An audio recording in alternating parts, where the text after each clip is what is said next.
Yeah. I'm going to call the meeting to order.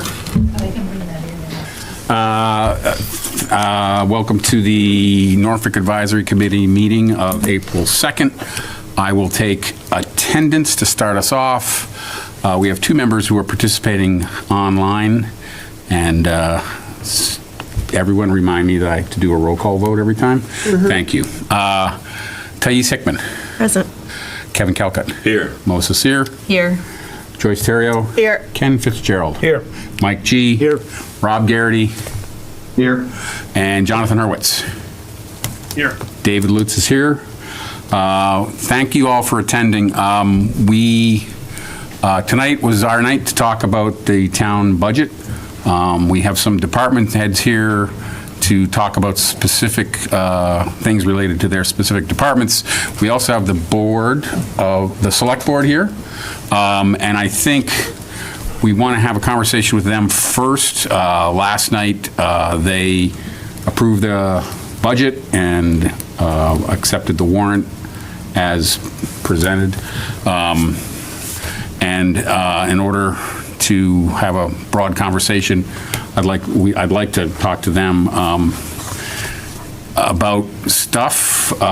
We have, as a committee, we've been pushing Justin a little bit every time he comes before us on some of the issues around revenues and the use of one-time expenditures and free cash for not only this year's budget or next year's budget, but the one for this year and the previous couple years. And it's been a concern of ours for a couple years. I wanted to get a sense from the select board of if there's a strategy on how to move forward. I don't think we physically can do this next year because I'm not sure the free cash is going to be available. We've been drawing down in larger and larger chunks every year. That will impact our ability to do capital, which is the free cash has been a main source of our capital expenditures, and it's a ongoing concern. What I will say is that as a result of the COVID epidemic, we were able to access a significant amount of federal money that was distributed to cities and towns across the country. I'm not entirely sure, but I do know that in at least the first year of the COVID epidemic, a lot of cities and towns actually saw significant revenue drops as a result of unemployment, things like that, foreclosures. I'm not sure Norfolk had the same kind of thing. So we, in many ways, were given a bonus with the COVID money. And it has papered over some of the issues that we probably should have been dealing with 2021, 2022. Having said that, I know the board has talked on a number of occasions about this year's budget and their concerns about next year's budget. And I guess my question generally is what's our strategy as a town? The budget that's been presented to us includes $1.1 million of free cash.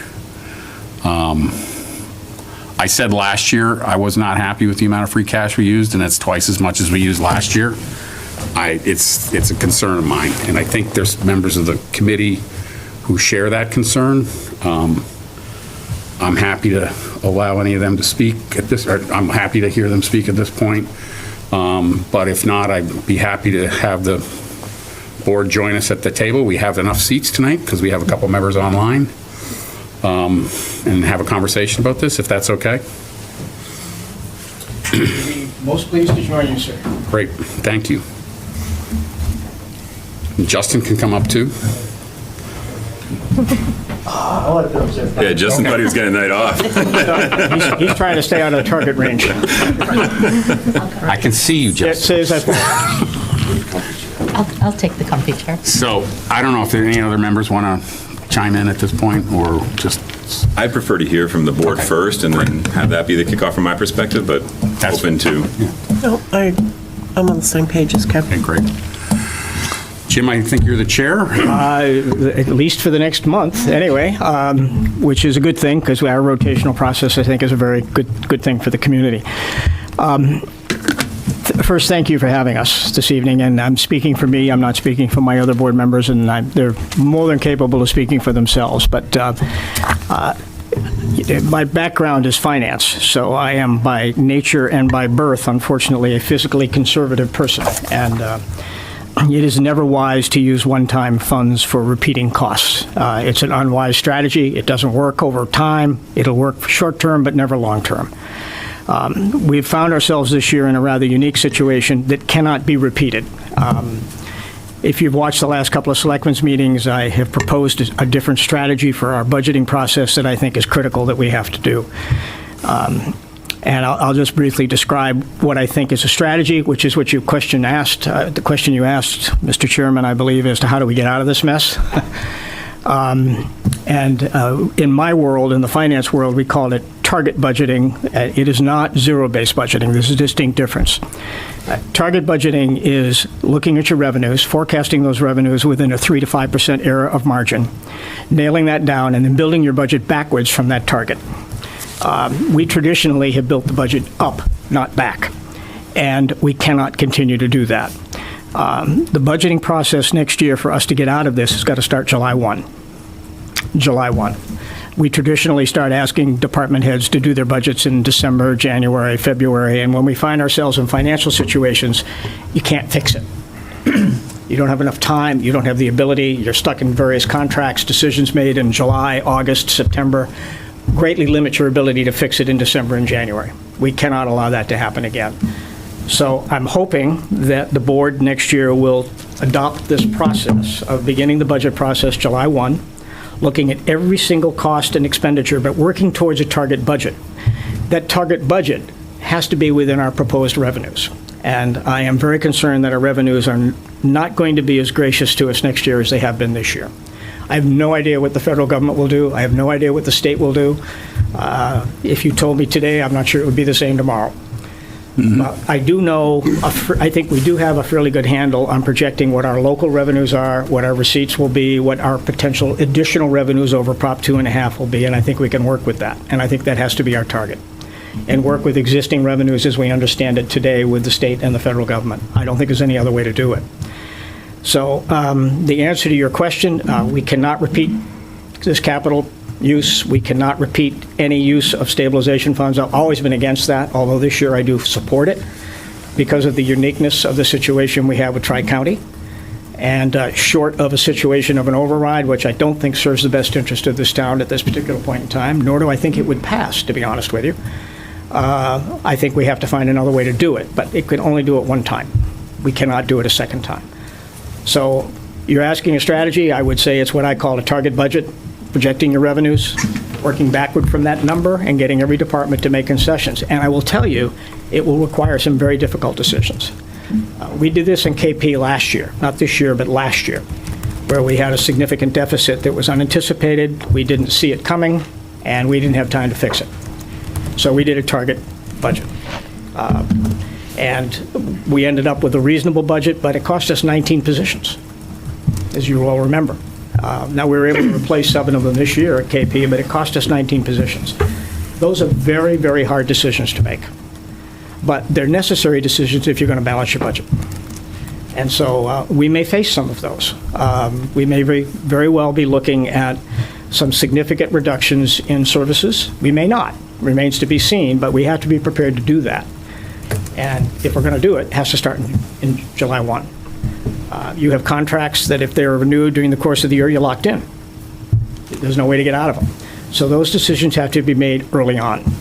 And it has to be holistic. You can't, every board has a right to advocate for their board. You know, that's life. And they should. They're elected to do that. But we are a community and we have to look at this holistically. We can't live without fire. We can't live without good schools. And we can't live without police. We can't live without DPW. These are all integral parts. And I want to mention town hall because it's frequently overlooked. These are all integral parts of how we do business here. And one can't be at the expense of the other. So we have to look at it holistically. And it's going to take some work for all of the various boards to come to that compromise where we look at this and say, we have to work together to come to a reasonable budget that reflects what our revenues might be. Millis and Franklin are classic examples of how not to do it. They built budgets based on what they needed. They projected their revenues associated with what they thought the revenues would be. They then went out for an override in both instances, dependent on that override passing, and it had no fallback budget. It was a meaningful operational budget. They did it backwards. We can't make that mistake. I think Millis let off 26 teachers, Franklin double digits as well. We can't make that mistake. You can't fix this after the fact. So you're asking my solution, that would be my solution. That's what I did in my business experience. That's what I would propose the board do next year. Can I ask a quick clarifying question? Could you explain what target-based budgeting is again? What? Target-based budgeting is versus different than zero-based budgeting. Zero versus zero. Zero-based budgeting is you wipe the slate clean and you rebuild your entire department. It's an overworked term. I've never seen it honestly work in the business community. Everybody throws it out, but it's really not a functional budget process. Target budgeting is you predict as close as you can what you anticipate your revenue to be for that particular fiscal year. You usually put in, at least in my industry, we put in a 3 to 5% up or down. You said that, and I have Comes a the question about target. that, but yeah. And so you build your budget to hit that number. You don't build the budget to come up with a number and then reflect back to hit the number you think you might get. That's doing it backwards. So target budgeting is establishing your revenue, building a budget to that revenue number. If you get more, that's good news. And you adjust it quarterly, by the way. You reflect back on a quarterly basis to be sure your target's accurate, because the budgets change, revenues change. We had, I think, 74 new building permits. Last year, we've had 1 in the first quarter this year. And new growth is a critical component of our additional revenue. So you have to adjust this on a quarterly basis. But you can't, but the message of this, David, is you can't fix it through the traditional budget process of asking for budgets in December and January. The idea of continuing to say, what do you want? What would you like? That should be a conversation that should not take place at any department head this year. That's not a luxury we have. Okay. It just can't. That is what I would like to see implemented, and that's the only way I know how to fix a situation like this. And you folks have Yes, please. Yes, please. So I agree with so much of what Jim is saying and admire the expertise that he's bringing to the table. I think with the 2.5, with Proposition 2.5, limiting your increase to 2.5 every single year. We haven't had operational override since 2006, to the best of my knowledge. We're creeping backwards every single year, and I think seems like the town is overspending, but just in insurance alone, we're killed. And so we cannot. This is not sustainable to me, and I think we do need to embrace the possibility of an operational override. I think that with what Jim is saying about starting in July makes so much sense to me, because there is a possibility the override will not pass. And so I think it's not only the boards pushing up their sleeves, but we need to involve the community. And the community has to say to us, we don't want this override, but we're willing to reduce our response time from our fire. We're willing to have class sizes be in the 25s and the 26s. We're willing to do, so the community has to give us feedback as well. I agree with Jim. We need to start in July and start have listening meetings with our community and say, this is what we're doing, and what are you saying to us? So I think we need to do the work.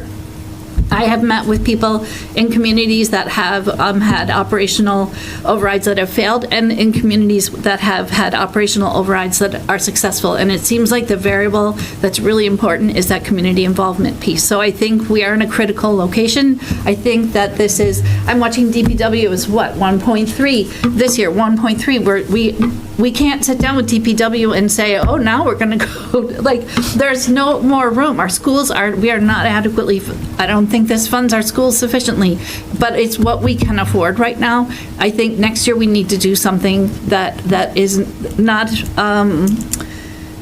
popular words to say out loud, but the town, the model of 2.5% per year isn't sustainable indefinitely. That's just not something we can sustain, especially when our insurance went up. Just salaries, insurance, and then the cost of construction, or the cost of fuel, or the cost, those kinds of costs are not going up by 2.5%. We see it in our own home budgets, that it's not going up by 2.5%. So it's not sustainable for this community to continue to pay the 2.5%. And And so we need to do the work that Jim is saying, start in July, sorry, I said the wrong, start in July and do the work, but also involve our community and saying, where do you see the cuts? What are the things that you see? Because if we are really going to go forward with this budget at 2.5%, the cuts will be very real and they will be painful. And I think that a three-member board can't be bringing that forward. It needs to reflect the voice of our town. If I may, David, just to add on, because I think Anita is exactly right.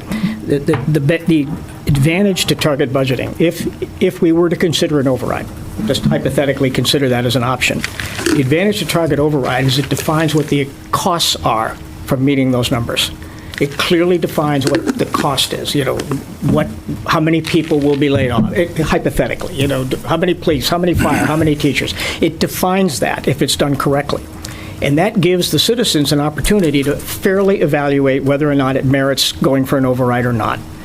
And I couldn't agree more in terms of the hypothesis. We may get lucky, and we may be able to find a solution that isn't as painful as we think it might be, that allows us to get to a balanced budget and not have to do that. But the process will clearly define that. That's the advantage of a target budget process, is it clearly tells you what the downside is to having to make those kinds of decisions to get to that number. And that puts, I think, the public in a better position to have a fair judgment. It takes the politics out of this. Politics has no place in these decisions. We're volunteers. There's no politician in this room, although we get called it all the time. We're volunteers. And, we live here. I've been here 40 years. I love this town. I do this because I care, not because I'm looking to do anything. We have to work together to make this work, and we have to be fair and give the community the opportunity to understand the pros and cons of that decision. But we have to do it in an analytical, thorough, definable, and justifiable method. And I think the target budget system does that. Okay. Kevin, did you want to add anything, or? I agree with Jim about possibly a target budget. I'm not real familiar with that term and all that. But I think one of the reasons that it will be very tough for the override is, Anita said we haven't had an operational override, but we had all these one-time debt exclusion overrides that increase our taxes substantially each time. And I don't think they're going to go back down after that debt is eliminated. Our taxes aren't going to go back down. So that's what I think makes it tough for an override. But we have to figure out how we can pay for the expenses. I don't want to see 10 teachers get laid off, a police officer, a firefighter, everything. I don't want to really cut services, but we need to find a way to balance the budget. Okay. I have a question. If it's a debt exclusion and we pay the debt, it's off the tax roll that next year. And I think it's been our practice. Say that again, David, I'm sorry. If it's a debt exclusion. Yeah. And then we get to the end of the debt payments, it comes off the tax rolls. Right. I think it's been our practice to look for timing of debt exclusion overrides to replace Yeah. that. The only debt And that's coming off it's not- this. So I want to clarify that, Kevin, that it doesn't stay there and we just keep adding on to it. Right. We fill in and maybe we get a couple years of a break, but it is. Well, I'm just saying the taxes don't get out. Yeah, people look at it as this. They don't look at it as this. So. But I just wanted to make sure I understood that properly. We don't have a lot of debt coming off this year, David, as you know. I know that. Yeah. Just the two schools, the high school and the junior high, and it's small. minimal. It's minimal. Yeah, it's minimal. So. And the contingency money from the fire station will also have a slight reduction in taxes for folks. I'm sorry, Anita? The contingency money that we get back from the fire station will also have, that'll go right back to reducing Right, it people's will taxes. long-term reduce the debt, but it's, it's not going to take it away, but it will help. Clearly, it will help. It's not, it's pennies, not dollars on the, 1,000 kind of thing, so, all right. Yeah, I think we're anticipating around $1 million in that neighborhood. I think somewhere in that neighborhood that'll be returned to That's the town. great, by the way. That's bigger than great. That's like amazing. Yeah. On time. There's some under good news tonight, Dave. That's an amazing. Well, there's thing. other good news. I got an email from Rich today, but It's very good news. I have one more comment, and then I'd open it up to the members to ask questions or look for clarification on things like I need. If this starts on July 1st, the advisory committee, who is the Ways and Means Committee for town meeting, is the way I look at it. We're the Ways and Means Committee for the voters. We need to be involved from the get-go. It can't be, I mean, I agree. I'm here to go to town meeting and say, trust these guys. And that means I need to know that when I start seeing actual budgets in February and March, that I can trust the numbers and not spend. And I'm not saying I'm not saying we're getting bad numbers, but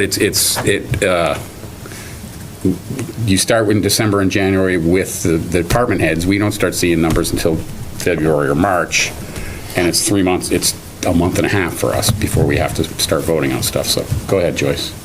I'm absolutely going to date myself. In the 90s, when I was on this board, my first term, the process of the budget was we sat with the select board, line by line, by line, by line, by line, by line budgets. We worked hours on that, but we had a better understanding. I agree with Dave, not that we're getting bad numbers, but we had an understanding of the budget, what was being presented, what was being cut, and we were able to speak with the select board at town meeting to explain exactly what was going on, why it was happening, why we were doing it.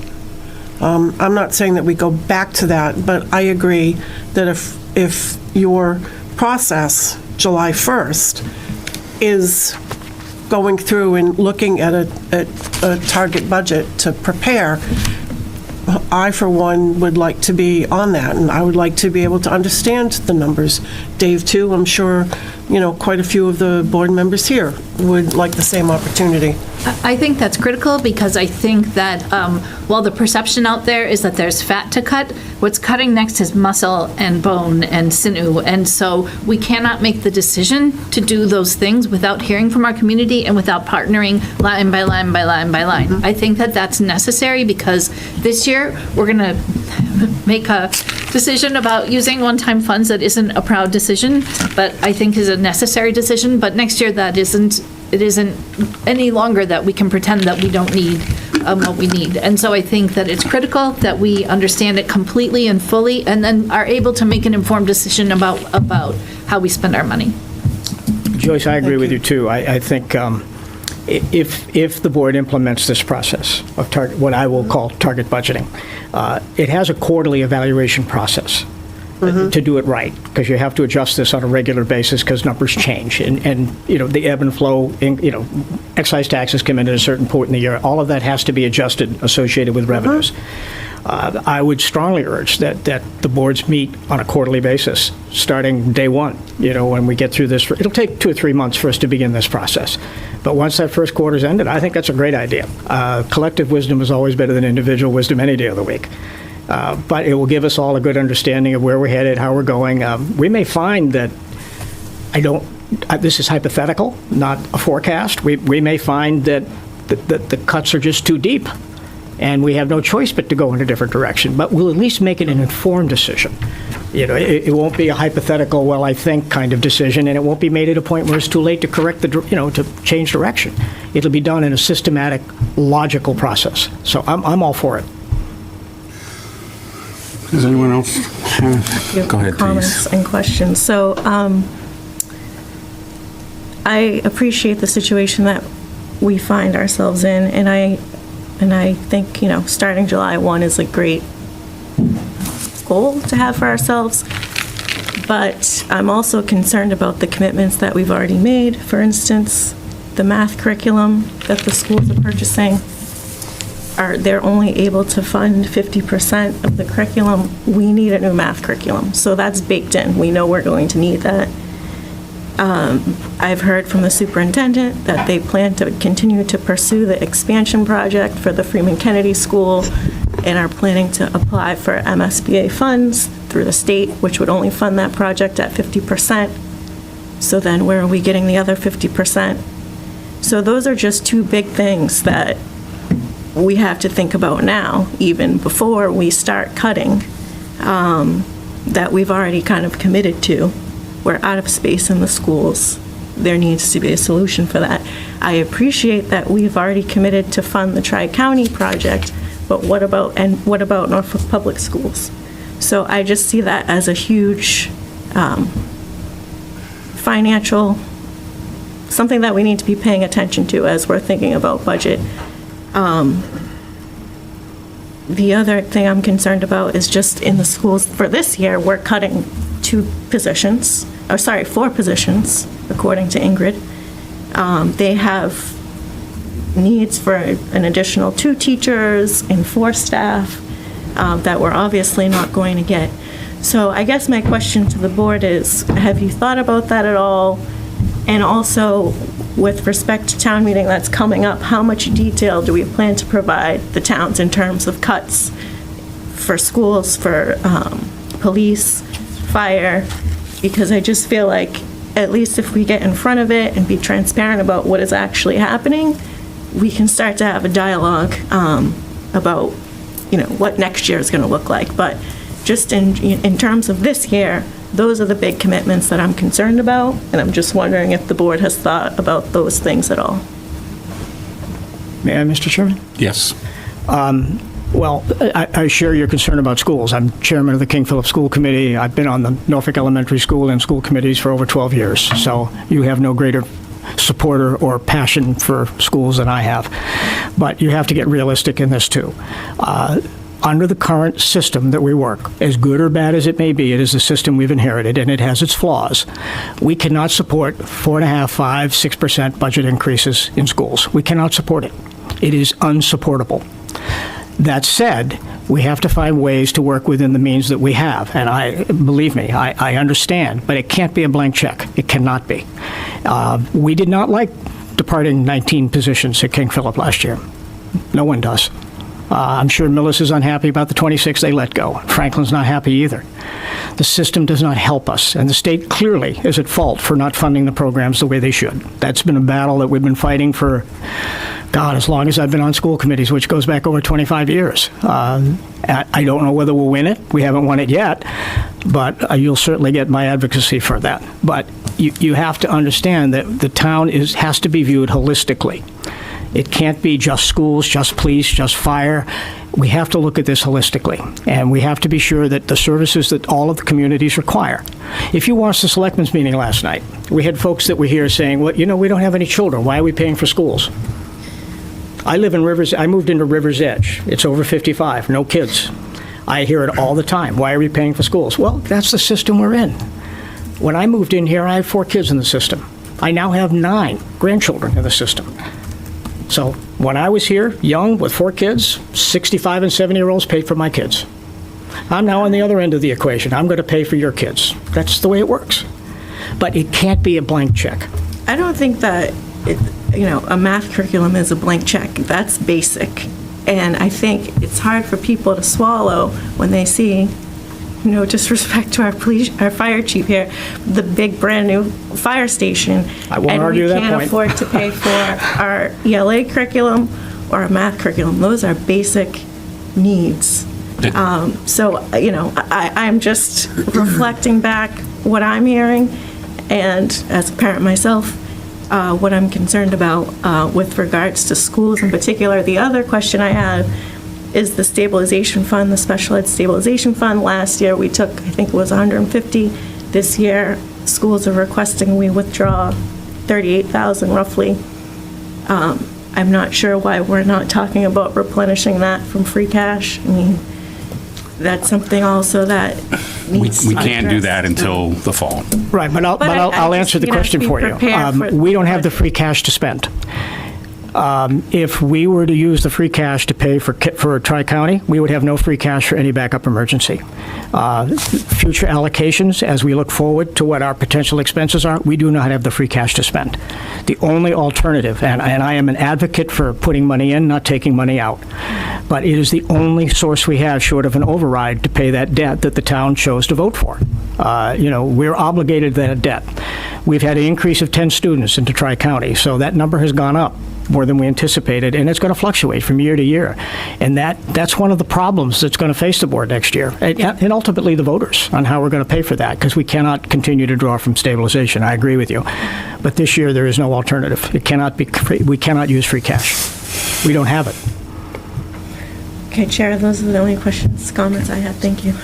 Anyone else? I have a question. Gentlemen, Rob and Jonathan, can you raise your hands if you have, so I know. Thank you. Yeah. Go ahead. I had a question. So I know there's a lot more institutional knowledge in this room than I have, being a relatively newcomer to this committee. But I guess, what do we feel in comparison to the other towns near us, or comparable towns to our size, that it's a revenue issue, an expense issue? Like, are we asking for service levels that are not comparable to other towns of our size? Do we not have the revenue that we need to support the service levels that we need here in town? Like, that's, I think, an item that I'm not really clear on. It's a fair question. Yeah. We have the highest individual tax rate of any town in the North Attleboro area. Mostly due to the fact that we are 94, 93, in that neighborhood, 91. Kevin's giving me the one. I don't think it means I'm up. up higher. I thought it was around 95%. You can correct me on one digit up or down, but it's pretty close to that. We're about 95% residential tax base. We do not have enough commercial base. There's hope. There's revenue in the stream. In the future, Southwood would be a significant impact, a potential $1 million revenue stream for us, but that's a couple of years away. And so we've got to figure out how to get through that. But our main issue is the fact that we're residential tax base. We just do not have the commercial. We can't attract it. What small businesses have been here have been closing. We don't have the foot traffic. We're just not suitable. We have no main road, which is a blessing in a disguise, depending on how you look at it. But that's our problem, is that we don't have the ancillary revenue that other towns have. Thank you. But at the same time, Jim's completely right. At the same time, other towns are in these same straits that we're in, and other towns are having to go to extreme measures to, Franklin's completely redistricting their schools to try to save money, and they're going to extreme measures. So the predicament that we're in isn't unique to Norfolk, but it is unique. At the same time that it isn't unique, it is unique to Norfolk because our residential numbers are so high. Our commercial numbers are so low. Yeah, and if you talk to the planning board, and I give them great credit for this, sometimes we're our own worst enemy. We create rules that we think are necessary to maintain the integrity of how we view this community, and that's not a bad thing, but you have to understand the implications of that. And it's hard sometimes to wrestle the difference between the fact that business owners need to make a profit. They're not going to open a business here to lose money. And so you have to create the right incentives for people to want to be here, and then create the right environment for them to succeed. And sometimes we're in our own way in that. And Kevin knows it all too well in his experience in working on both sides of the planet, both having been on the planning board and on the board of selectmen. I think you can speak probably even more eloquently to this than I can. But I know the planning board is trying to fix that. And they're looking at ways to change some of our zoning to be more user-friendly for businesses to want to be here. We have a potential, over here in the old Stop and Shop infamous story that some of us can remember from the Stone Age, where that might get developed, and that would be very I'm not meaningful. that old, Jim. Pardon? I'm not that old. Well, Familiar I with am. someone. But Stone, maybe pushing it, David. But, so we're working hard at that. And to the credit of the planning board and people that, I'm not responsible for the development of that in any way, shape, or form. There are a lot of good people that work very hard on that, and that will help us. But it's a couple of years away. Yeah. So our issue is more revenue than expense. We're a fairly well-managed town. I won't tell you it's perfect, because nothing is perfect. No budget is ever perfect. But we are a pretty well-managed town. There is very little what I would call excess in this budget. And I'm kind of a creepy budget guy. I managed a multi-billion-dollar investment company. So numbers are my pastime. Can we do a little better? Yes. But it's pretty well managed. Our issue is more revenue than it is expense. Yeah, so I think that needs to be part of these discussions as well, right? July 1st, it's not just expense But side. we can only it's- control the part that we can control. Yep. So to sit around and dream about potential revenue sources great thing to do, and we need to work on that. Short term, we've got to manage the expense side. Yeah. But I think to Anita's point, what is there really left to cut at this point, you know? I'm very concerned with the cuts that I've seen for this fiscal year and last year. So, I mean, I think, again, we need to be transparent with the town with regards to what the implications are, what these cuts really look like, because just as a, you know, as a participant in town meeting, it's a lot of information. It's one meeting, you know, and you're expected to vote on a budget and understand all the cuts that are coming down. So, anyway, I just think that we need to get out in front of it. And I This is agree with the you. reality. I think the whole purpose of going into a target budget process is that you can clearly define what the costs are for making the types of decisions you're making. I mean, if the target budget says, hypothetically, that the Norfolk schools have to let go, and this is totally hypothetical, so please don't take this as anything other than just a wild number, that we're going to let go 15 teachers to hit our target number, I think that's a very easy decision for the town to consider. Then you have the justification to go to the community and say, we need an override, if that's what it takes to fix it. And let them make the decision. I have great faith in the voters. They will decide. They will decide whether or not they're willing to pay the price to make those changes. But you have to give them good data to do that. And the only way to do that is to go through the entire process and make sure that you've made every single cut that you can that doesn't diminish the services that are provided, whether they be schools, police, or fire. And that if you see that those services are diminished beyond that reasonable point, that's when you go to the voters and explain that. And you do it with fact. You do it with real numbers, not hypothetical numbers. That's the only way I know of how to deal with that. But I also think to Thais' point, we have to, we can't involve our voters in March or April. We need to Correct. involve our voters right away and say, this is our budget, this is how we're spending our money. What do you think? Where do you see the cuts? Because I think that the cuts, it's going to be teachers, firefighters, it's going to be EMT, It's going to be tough. going to be our police. And so those are all difficult decisions that I think the community needs to ask questions and give us their feedback before we get to this point. So it's not a surprise when we get together next I May. completely agree. Well, like Jim was saying, if you start in July and do the first quarters, in September or October, you can say, this is what's going to happen if. Kevin, did you have a question? I did. So as exciting as fiscal strategy is, well, I mean, not for most people, for Jim, maybe not for everybody else, but there's a second part to this whole thing, right? Because fiscal strategy is really going to result in a lot of theoretical thinking. There's operational strategy as well. I hearken back to decisions and initiatives that were brought forward by Justin, Chief Kinney for shared expenses, shared services with Millis on IT, public health, et cetera. Are there any prospects like that ahead of the board that the board's been considering to be able to either consolidate costs or things of that nature outside of, the fiscal approach that we're talking about in terms of budgeting? There have been a number of discussions about way that we could share services, which is really where you're going with this. Hopefully some of them will come to fruition. We did that up at KP, for example. We combined the assistant superintendent's position with Plainville. So it's part-time between Plainville and KP. Worked for both schools, saved both schools money, and it worked. So we're looking at those situations, and we've had conversations with the Norfolk Public Schools about that, and looking, and we've done some of that, as you well know, Kevin. Yep.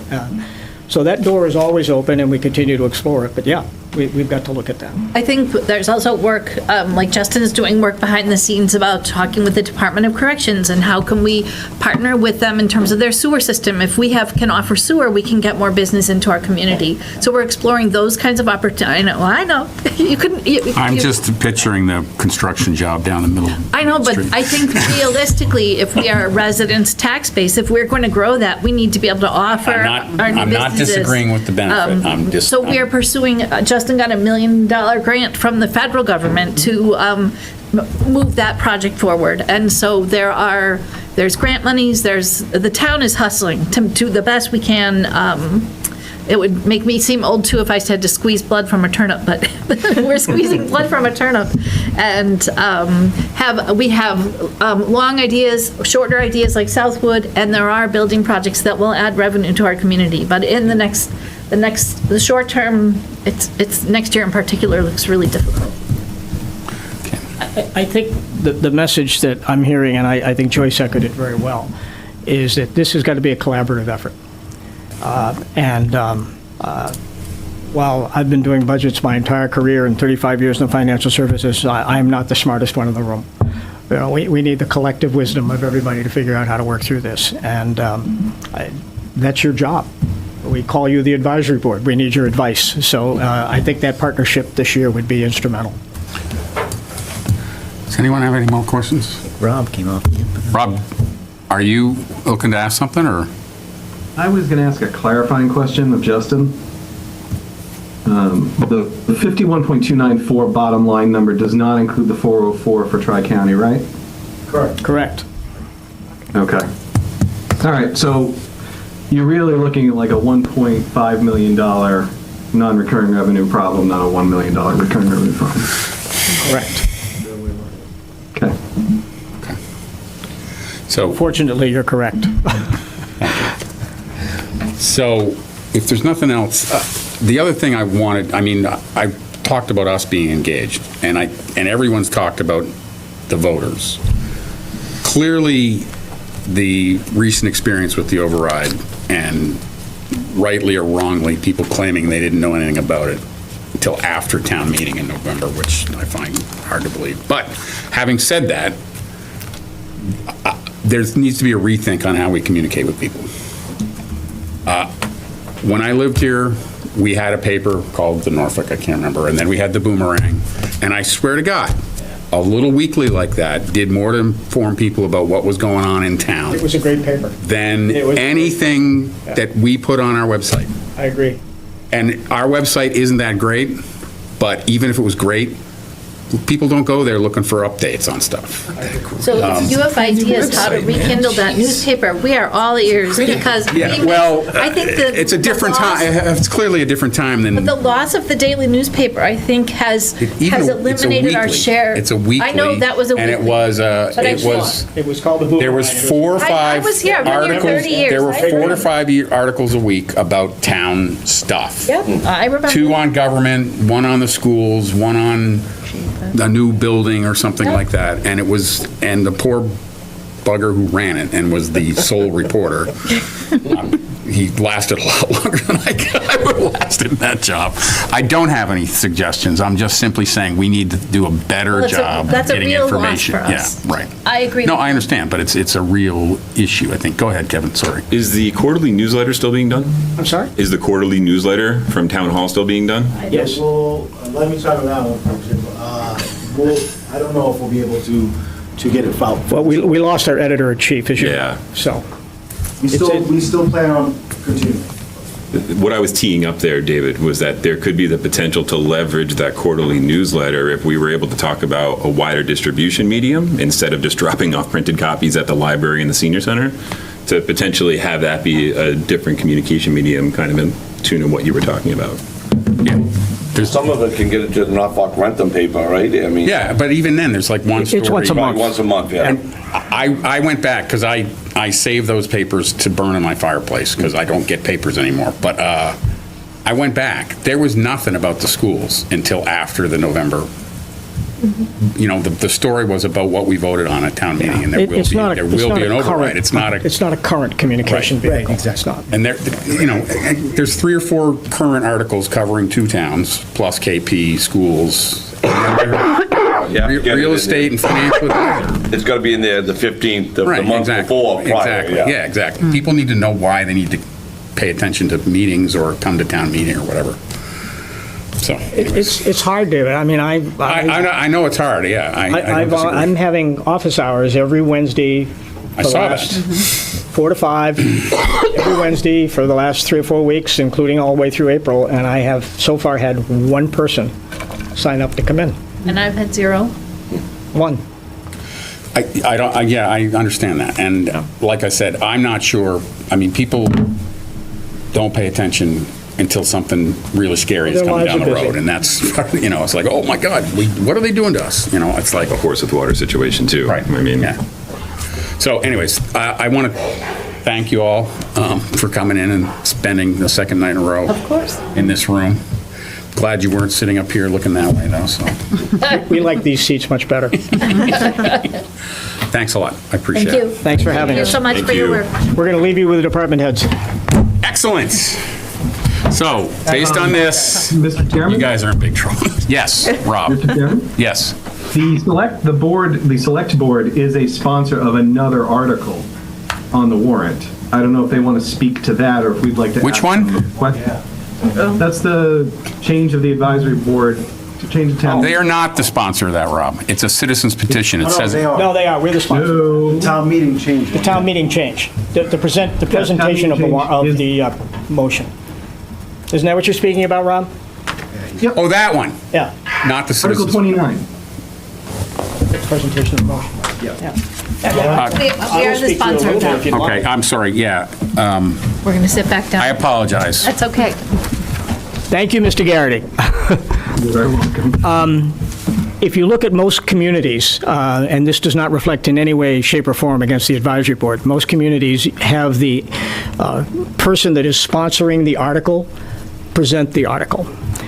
Then the advisory board, which is its role, will make its recommendation pro or against, or perhaps both points of view, if that's the case. But we felt that it's more appropriate for the sponsor of the article to actually make the motion. So if it's the Board of Selectmen, we would make that motion. If it's CPC, they would make that motion, and then the advisory board would then come in and make their recommendations pro or con. That's the thought process. It's as simple as that. It is actually the more common practice among towns.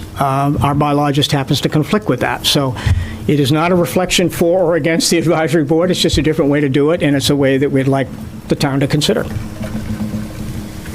And I think that shift actually highlights, in my head, it actually highlights the role of advisory in a different way. Like, here's the recommendation, and here's what advisory says.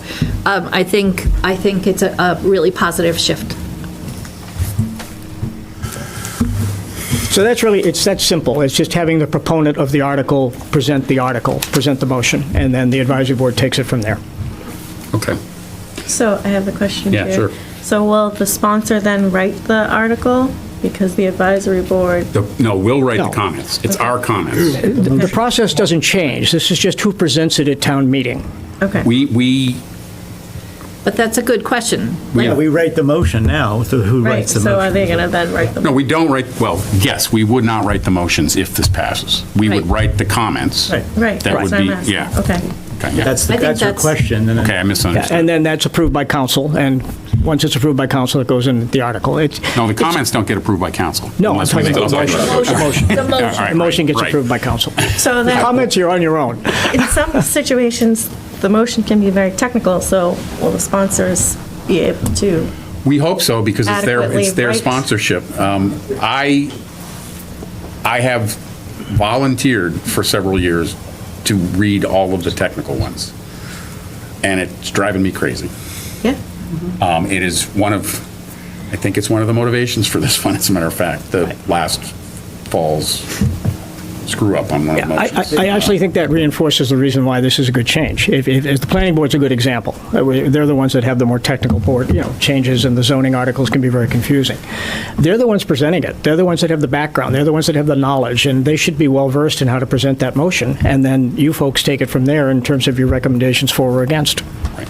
Okay. But also logistically, just to speak to it, by making this change, we would do the motions. Town council, the town administrator, we would clean up those motions. We would make sure. It actually makes it a little more simpler for us because we know what the motions are going to be beforehand. If we're working with the petitioner, they're naturally moving forward a motion already. It allows us to have the motions ready for the organizational meeting. It just makes it more efficient and effective because that's exactly what David was referenced last year. A lot of things were changing in motion and we were scrambling to do motions and there was conflict there. We'll have the motions ready in advance for it. That's Yeah, and please, in no way is this a reflection of trying to diminish the role of the advisory board. It's trying to get the process a little bit more streamlined and a little bit more efficient. motion. And it just, to me, if you look at other communities, which is the way most communities do it, the proponent is the one that presents the motion, and that just seems to me to be the appropriate way, and I think the board is unanimous in that view.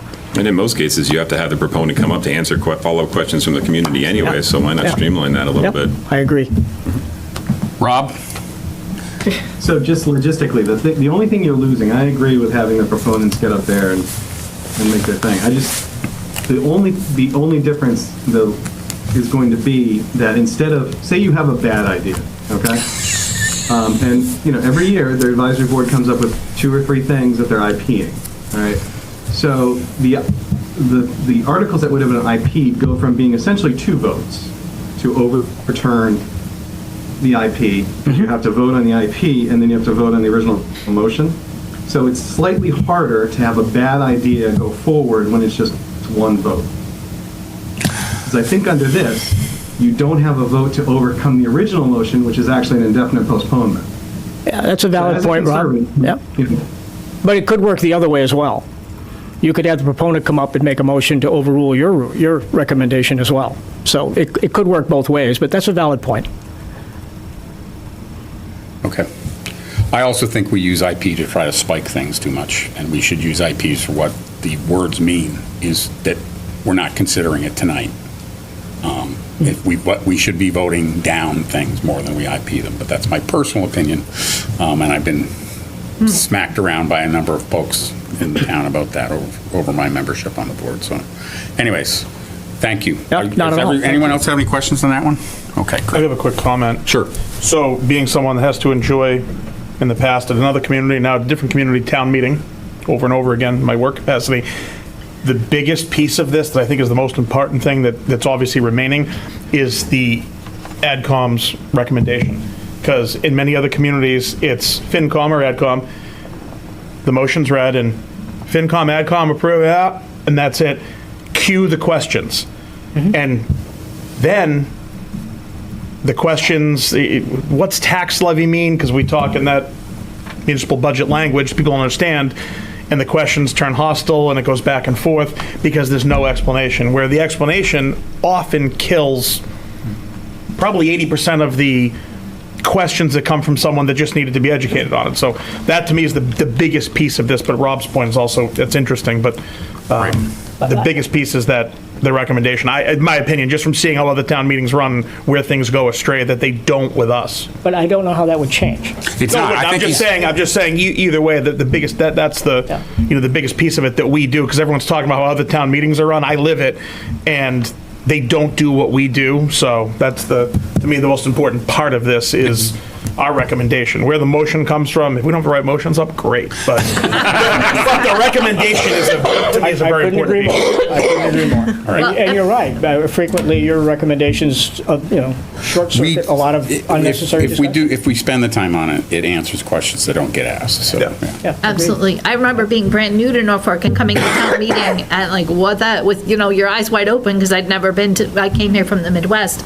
And you learned right away, what does advisory have to say? That was that's where you started your learning, is what does advisory have to say? And then you went from there. So it's a super important role. And in terms of having more eyes on a problem, it's a really important role for our community, so. Thank you. I think we're done with you now. I think, right? Thank you very much. Thank you. Good night, thank you. So we've got 2 chiefs and a director here, and we really, I don't know if there's any significant, we have traditionally heard from you folks when you've had specific articles in addition to your regular budget discussions. I think in this case, it's all budget discussions, right? Pretty much, that's what you. Yeah, there's no police radios or trucks or anything like that. Yeah, okay. Or so I'm looking at you, Chief. If you want to join us and just give us a sense of, we're now an hour into this meeting, so give us an overview of what this impact, what the budget means for you going forward into 2026. Cool, thank you.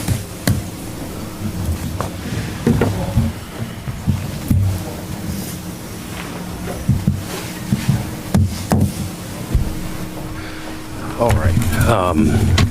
You are, all right, good. All right. The fire department budget, we worked pretty hard with Todd and with Justin, to really completely make it needs-based and focus on the only areas that you'll really see increases at all for us this year is in our EMS supply line, and that is 100% based on other factors that you all have already discussed, which is a significant increase in our supply costs, 25 to 30%, and that occurred kind of midstream through this year, which,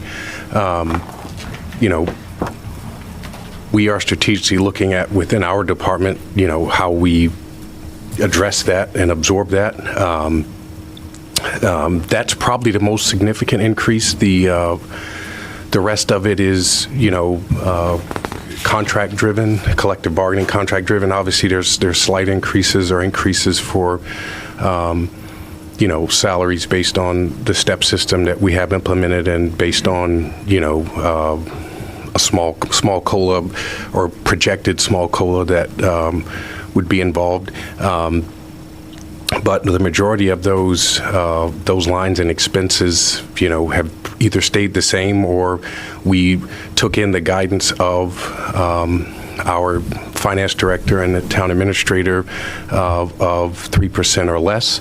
So I do have some lines that are right at 3% because I do have to try to accommodate for increases in cost of various things, whether it be the hourly rate for people at the shops that do repairs or the, buying an O2 sensor for a gas monitor is, those costs are increased. So, I have to be able to, address those and absorb those costs in our budget. But otherwise, it is it's lean for us, and but it gives us what we need to be able to provide the service, to the town and provide it in a hopefully, very efficient and effective manner. There's no impact on personnel. So right now, no, we have no impact on personnel. The one thing that we have that is still frozen is admin assistant, which that's from two budgets ago, and we talked throughout the budgeting process about ways to either mitigate or look at that.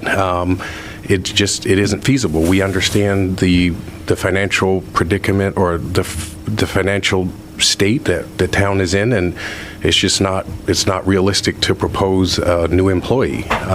So we just aren't doing it. My deputy and I are trying to maximize our use of the new technology from the Metacomet Regional Dispatch Center. We're working to use that to help us with the administrative side. The software suite is it's a lot more intuitive, and it's very comprehensive, so it's going to assist us in that.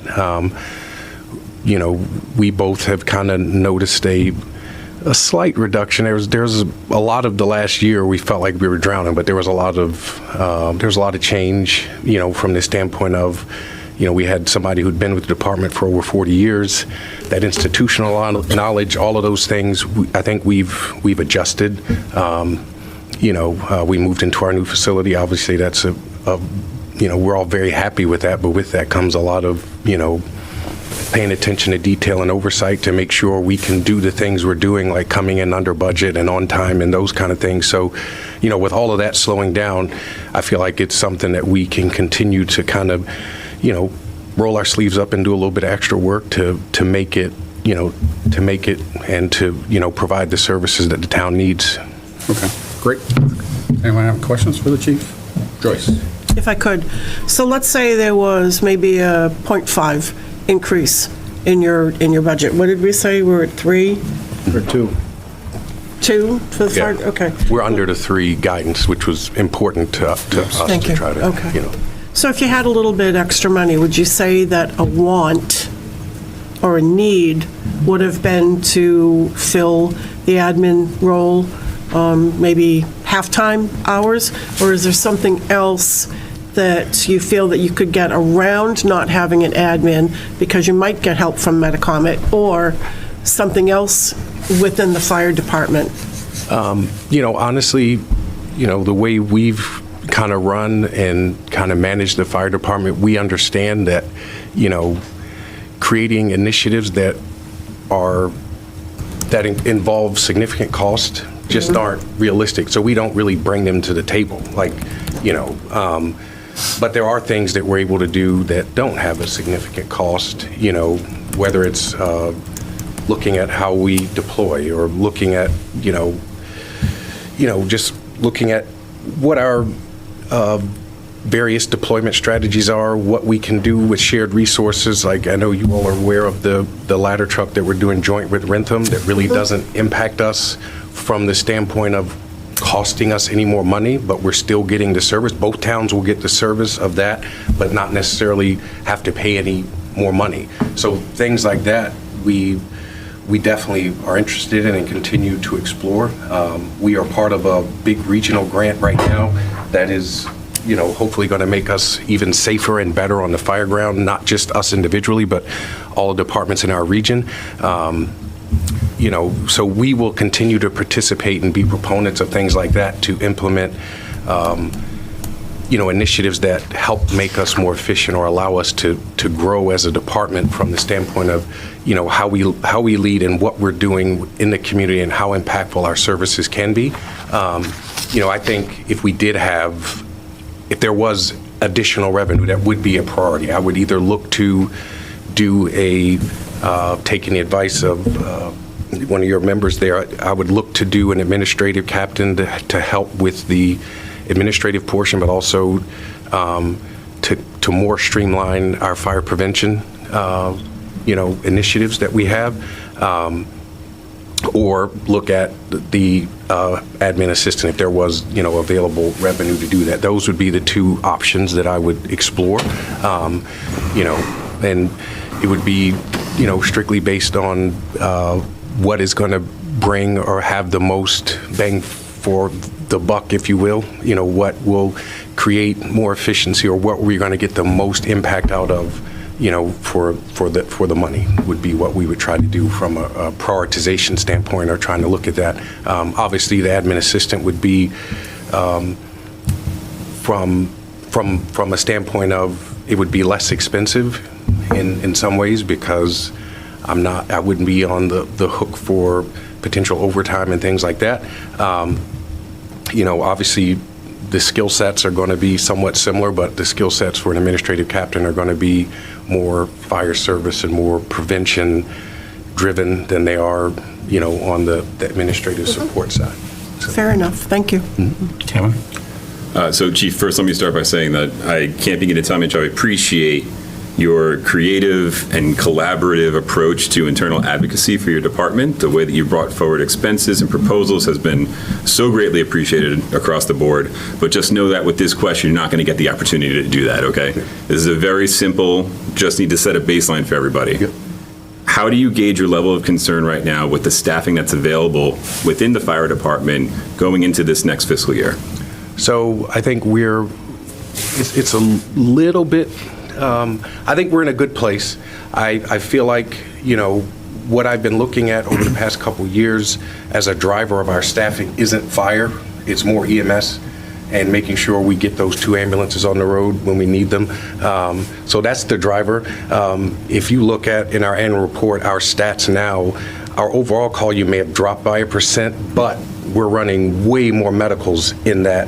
So the service delivery, really, what we do is based off of medical. It's over 70% of what we do, and that's where I really feel like the value is brought to the town as well. That's where we're used most often. That's where you're going to get, significant level impact to the citizens. So that's the driver, and as long as we're able to keep up with that, I feel comfortable and confident. We're relying on mutual aid heavily for anything to do with fire anyway. Right. All the towns around here are. So, but EMS is the driver for us. So as long as we're able to keep up with that, and we continue to get the participation in our callback system, I feel pretty confident that we'll be able to continue to provide the service that the town has grown accustomed to. There has been a little dip in the, availability of personnel to do the callbacks, but it has not gotten to a point where it is, the numbers aren't reflecting where it's a huge detriment to the town or to the citizens. So, I will definitely continue to monitor that, and if it gets to that point, that's when I will be coming to you and having a bigger discussion. Perfect, thank you. Chair, I have one follow-up. Sure, yep. So I think early on, when we were presented with the draft budget, there was an EMT position that was going to go unfilled. So has that now been, you move forward with being able to fill that? Yes, so I believe after, some discussion and through the guidance of Justin and Todd, as well as the select board, that kind of guidance and decision was made that it was the right move to move forward with that. Because for us, just so you all have an understanding, I don't have really any depth or layers, if you will. If I lose one, that is a shift that's running with three. And that really means right off the rip, we're not able to get the second ambulance on the road. We're only answering one call. Our ability to answer simultaneous responses and things like that doesn't exist. So it was important, very important for us as a department. And by the way, the town did also, successfully procure a grant to make sure that those people were at a discounted cost or at no cost for their, when we implemented that initially to get to 4. And,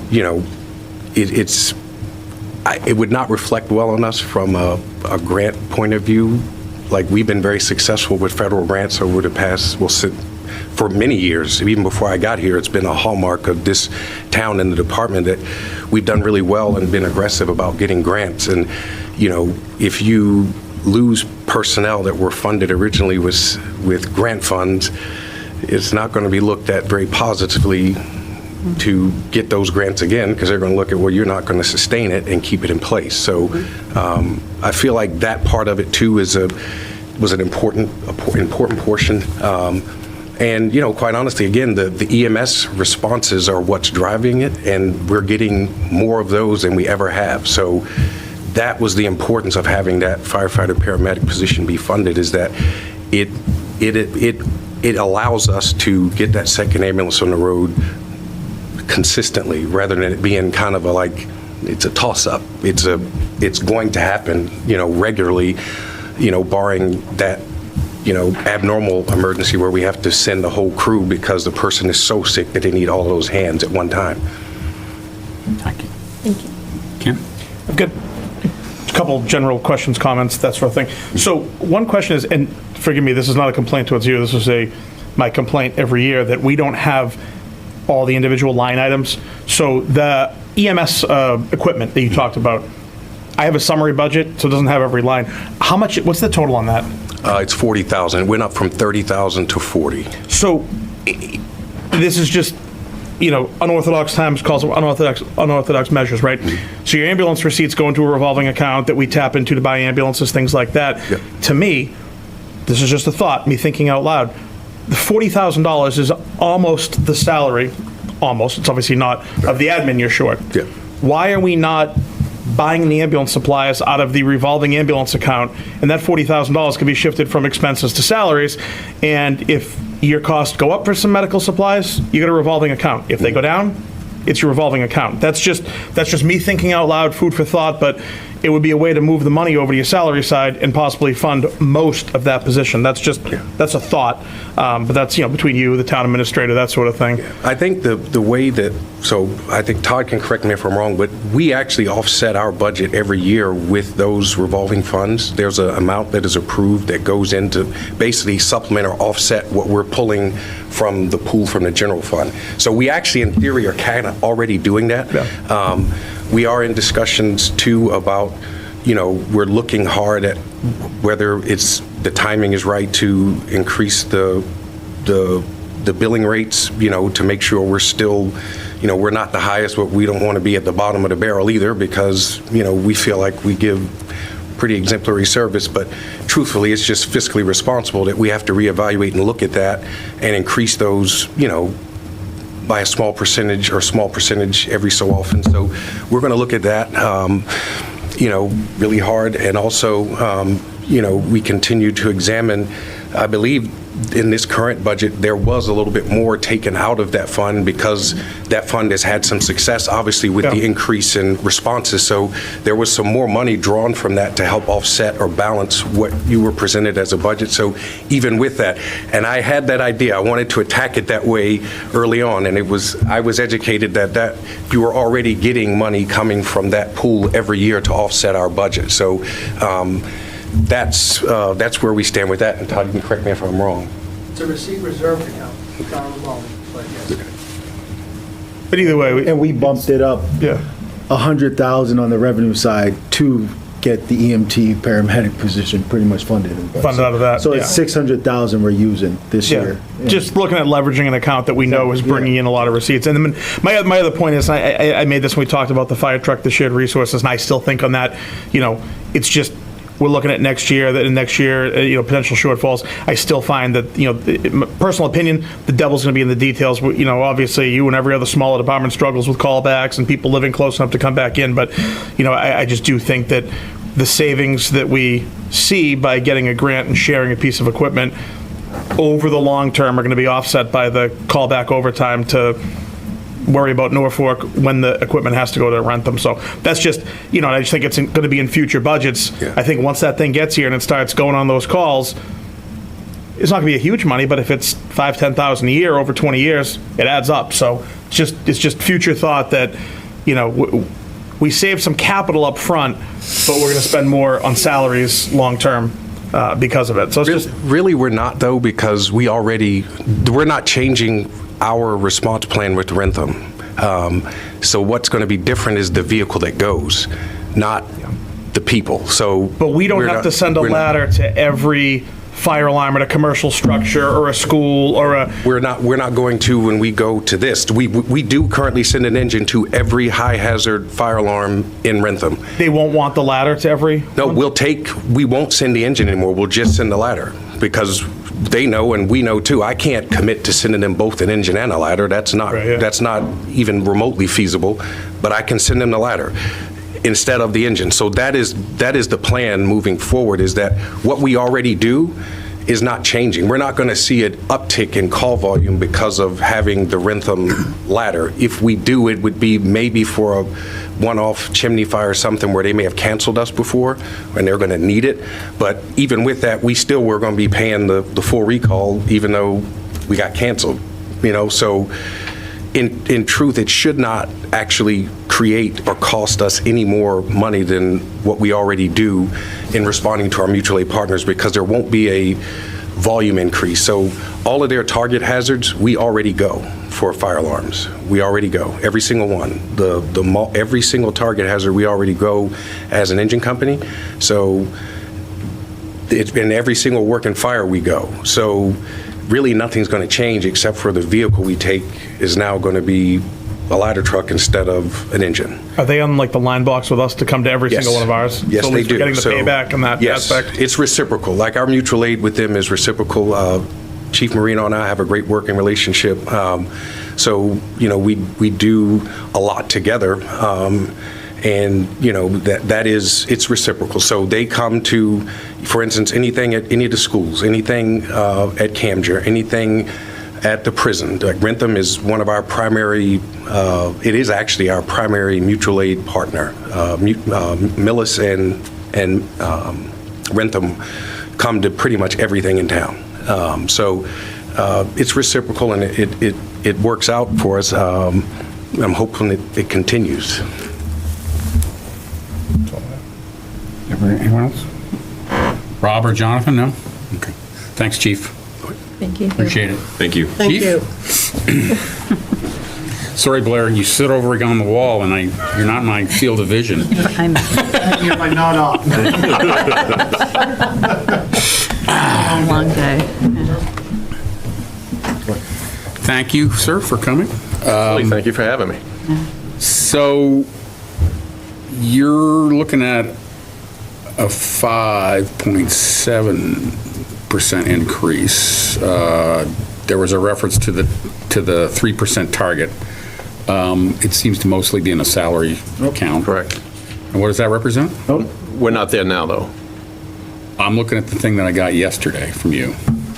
You sure? Where I just sent? Where do you see that much? Currently, Oh, wait a minute, I got the wrong one. Hold on. Yeah.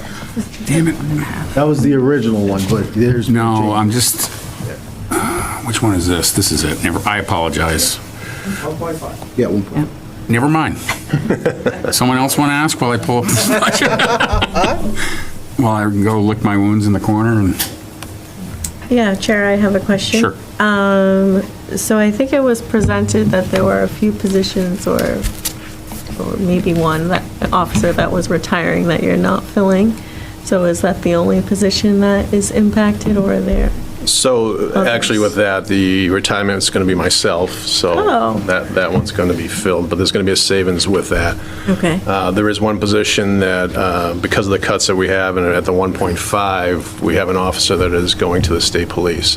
We're not going to fill that vacant spot. The impact that will have on our department is we're going to have to dip into our specialty positions. Our part-time school resource officer will go back to patrol, and we have a officer that wears many hats. He's an accreditation manager, he's an IT person, he does a lot. He would also have to supplement patrol. So, it's one of the things that's going to start impacting, as Anita said, where we're kind of getting into the bone now, it's going to start impacting specialized positions in that department. So we won't have a school resource officer anymore? We have 1.5 right now, so that half position will no longer be. They'll be back in patrol to supplement this officer that's leaving and not filling that position. And it'll be one full-time SRO for 3 schools. 3 schools being the middle school and the 2 Correct. public schools, okay. Thank you. Does anyone else have any questions? Sorry about the confusion there. I'm sad you're the I was going to ask, actually, when are you retiring? September 30th. I'm not. It's probably but, not sad. No. No, it's been No, I a great understand. experience here, and I can't say enough about the town and the boards and the support. It's just that time to, after, I'll say 35 years, it's more than that, but it's time to, 35 is a nice number. yeah. It's time to go and experience new things, so. Understood. Thank you. Anyone? Thanks. Thank you for your patience. Oh, absolutely. Thank you. Blair, would you like to join us? Absolutely. Let me make sure I'm in the right budget.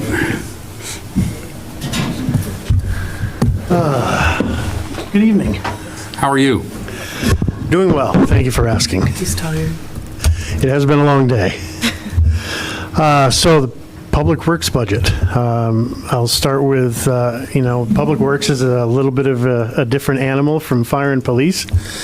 Roughly 50%, 49% is salaries and 51% is expenses.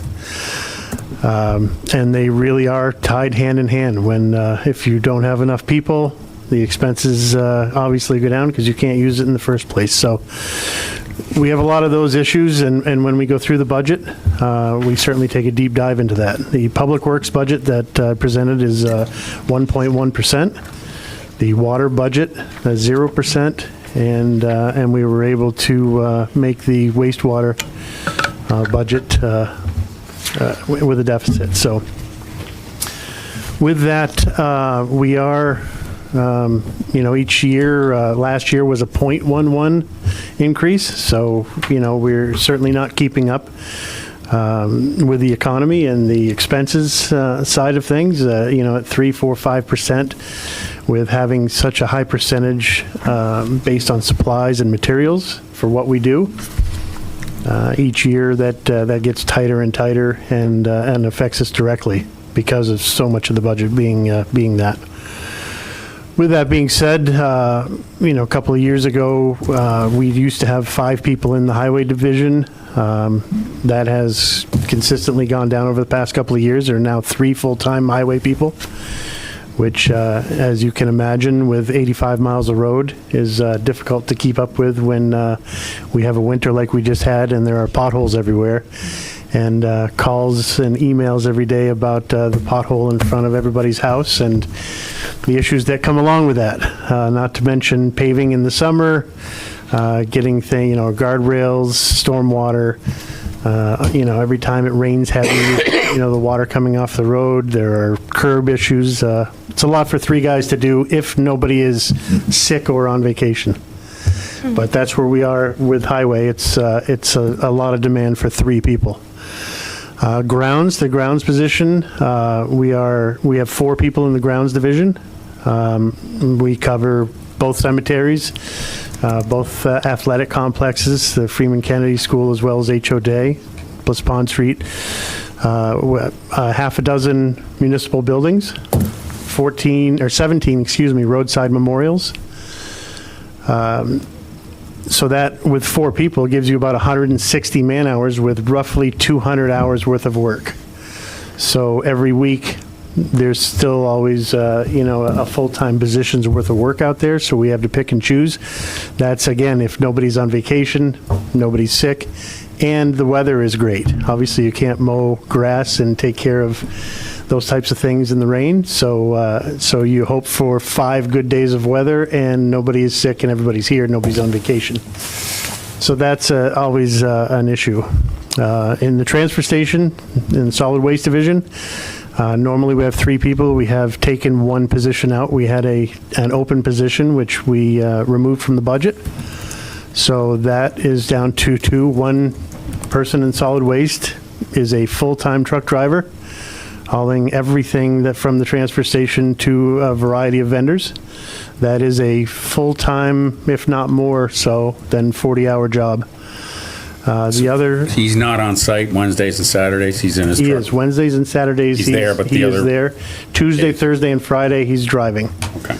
And that is all that he has time for. A lot of times he will come in at 4 o'clock in the morning just to make his day as efficient as possible. If he's got to go anywhere near Boston or Worcester, he will come in at 4 in the morning and leave at noon just to kind of beat the traffic on the way out of here. So that, we've tried to make that as efficient as possible, but again, a road mile is a road mile and an hour is an hour. The other person in the solid waste division does things like materials, obviously keeps track of everything that's going on there so that he can figure out what's got to go where. We try to optimize rebates as much as we possibly can with materials that are going out to offset expenses.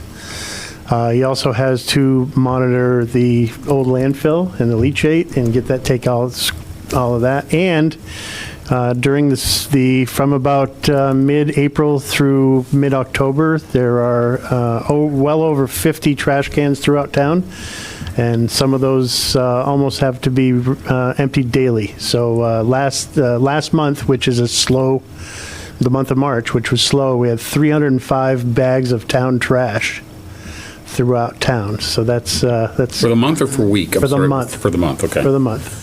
But considering that most of our receptacles aren't out, like the only ones at Pond Street right now are the ones that are bolted to the ground. We'll put another dozen at Pond Street. Ones throughout town here all bolted down. As the summer comes out, there will be another, probably, I would estimate about another 40 barrels that will go out.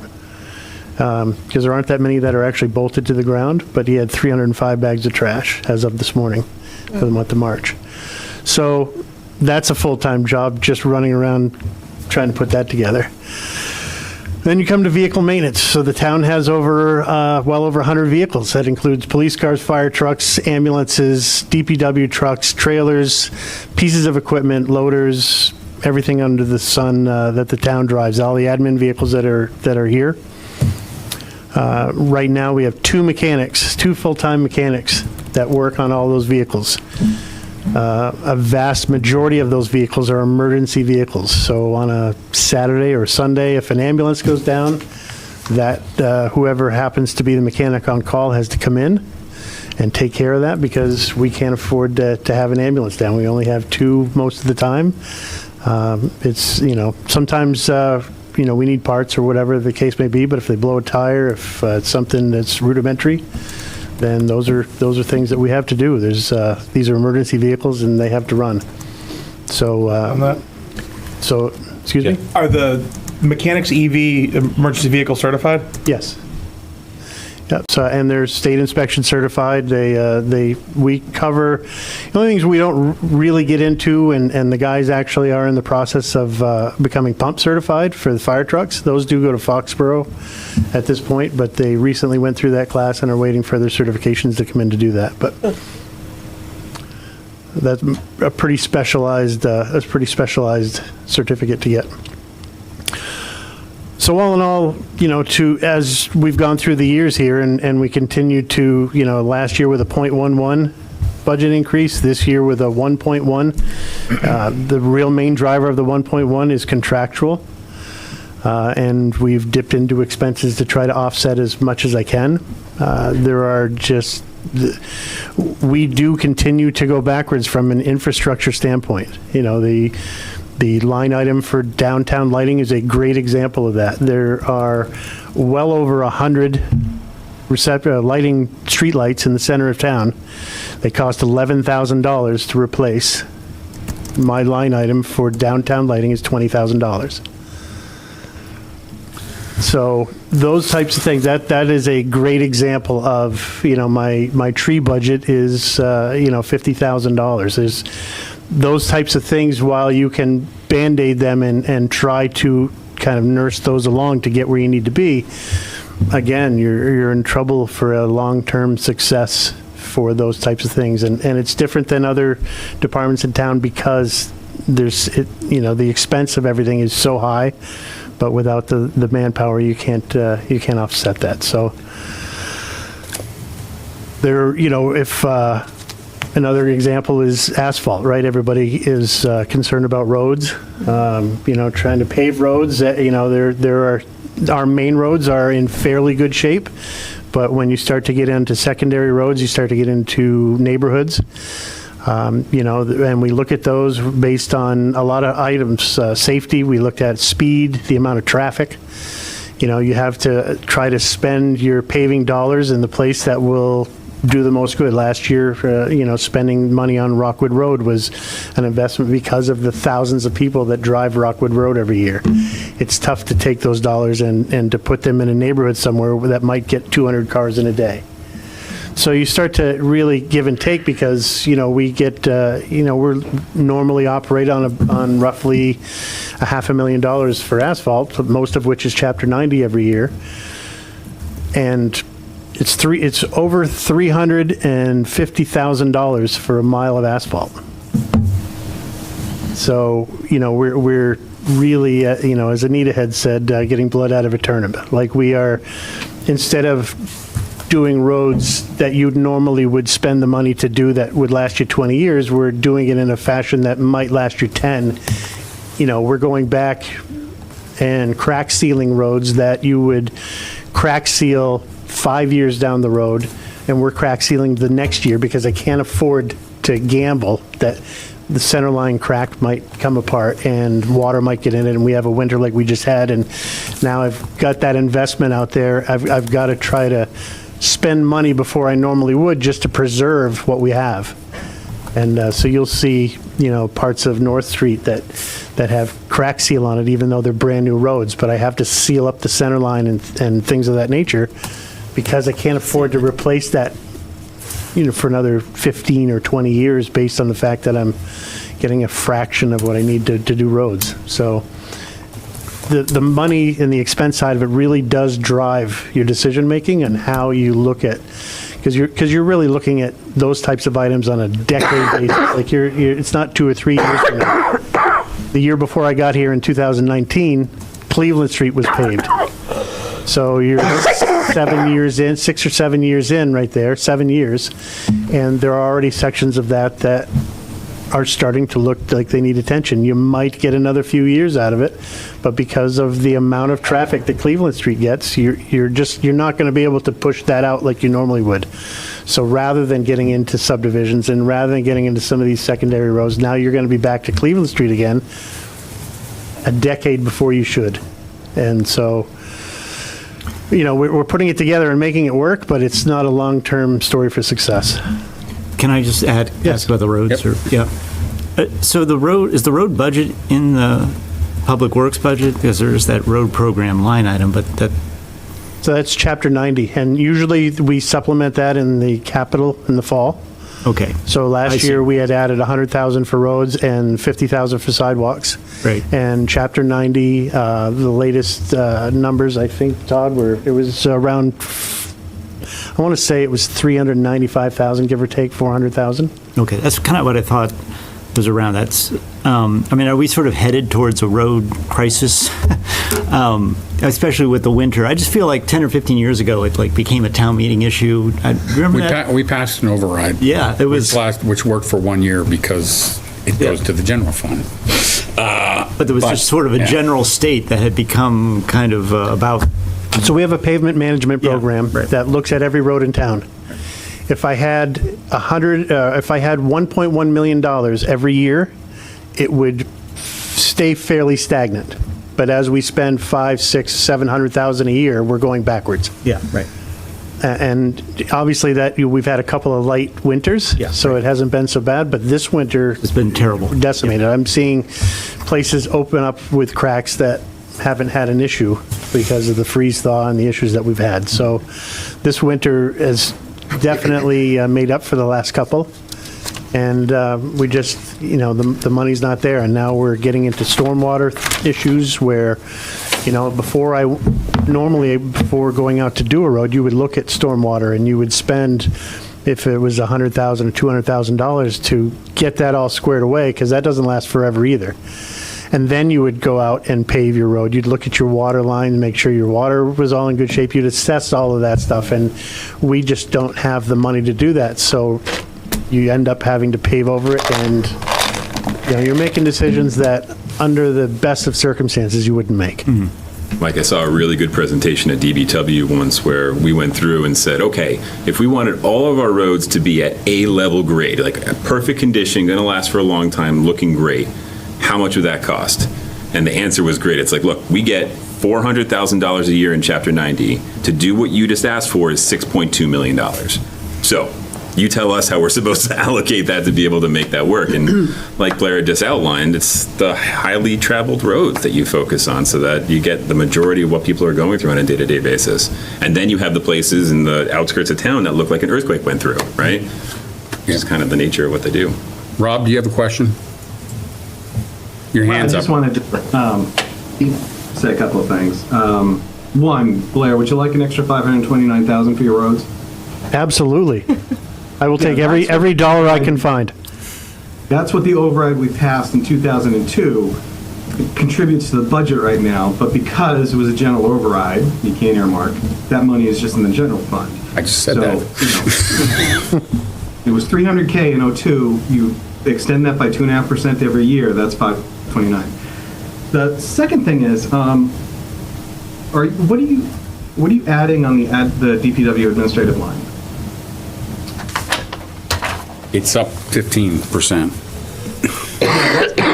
Part of your budget with It's it's basically $40,000. It's but it's 22%. Make sure I'm looking at the same sheet you are. It's admin salaries. The DPW administration is 15. Are you looking at the old one too? No, that's the right figure. That's salary item. The co-op's in there. Oh, yeah, the co-op's in there, administration, that's the office staff is in administration, management's in administration. So that's the overall, and some of that's contract driven, the clerical union numbers are in there for this new contract that's there, so. But the contracts, don't they only give 3%? No, they didn't get 3%. No. It's actually, so 1.5% is the COLA, and generally for clerical, it's 2.5% step. DPW on our step system is 2.5 step as well. So it's about Right, but that 4%. That item is up 22%. DPW admins, because of the co-op program. Blair, speak to the co-op program, the 15,000. Yeah, that's what I'm looking for. What's that? Right, so as part of the union contract that we negotiated out, there is $15,000 increase in there for a high school student co-op program. We found that the average age of a DPW employee is in their mid-30s, and that we were having a very difficult time trying to attract younger people in their 20s into this profession. So I've been working with both Norfolk Aggie and Tri-County on a co-op program, and we negotiated with the union that we are able to have 2 part-time co-op students to work for the DPW. So there's $15,000 in that for a student to work part-time throughout the year. Okay.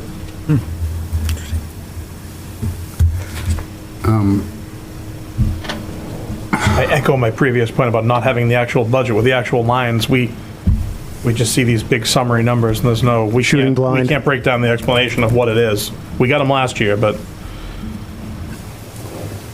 All right, I'm sorry.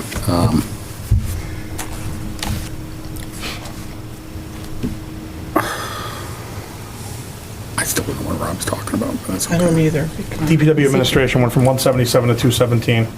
That's $40,000, a 15% increase. It's $40,000. Well, it's all right. It's, Rob, if you back out the 90, but it's, right. I said $40,000 and you said no, and that's why I was confused. So I apologize. It's 39K. Right. 39K on a 177 line item. Yep. And the 15 is obviously a large chunk of that. Right, okay. Yep. Does anyone else have any questions for Blair?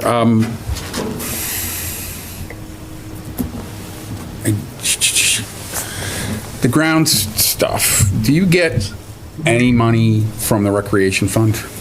No. How come? I've asked this before, and I don't ever think I've gotten a good answer. I'm not asking you. That's good, because I'm not sure I have an answer. They maintain the sports fields. Yep. And we collect user fees from the users. And the recreation fund is useful to the recreation department, but shouldn't it be covering some of the field maintenance?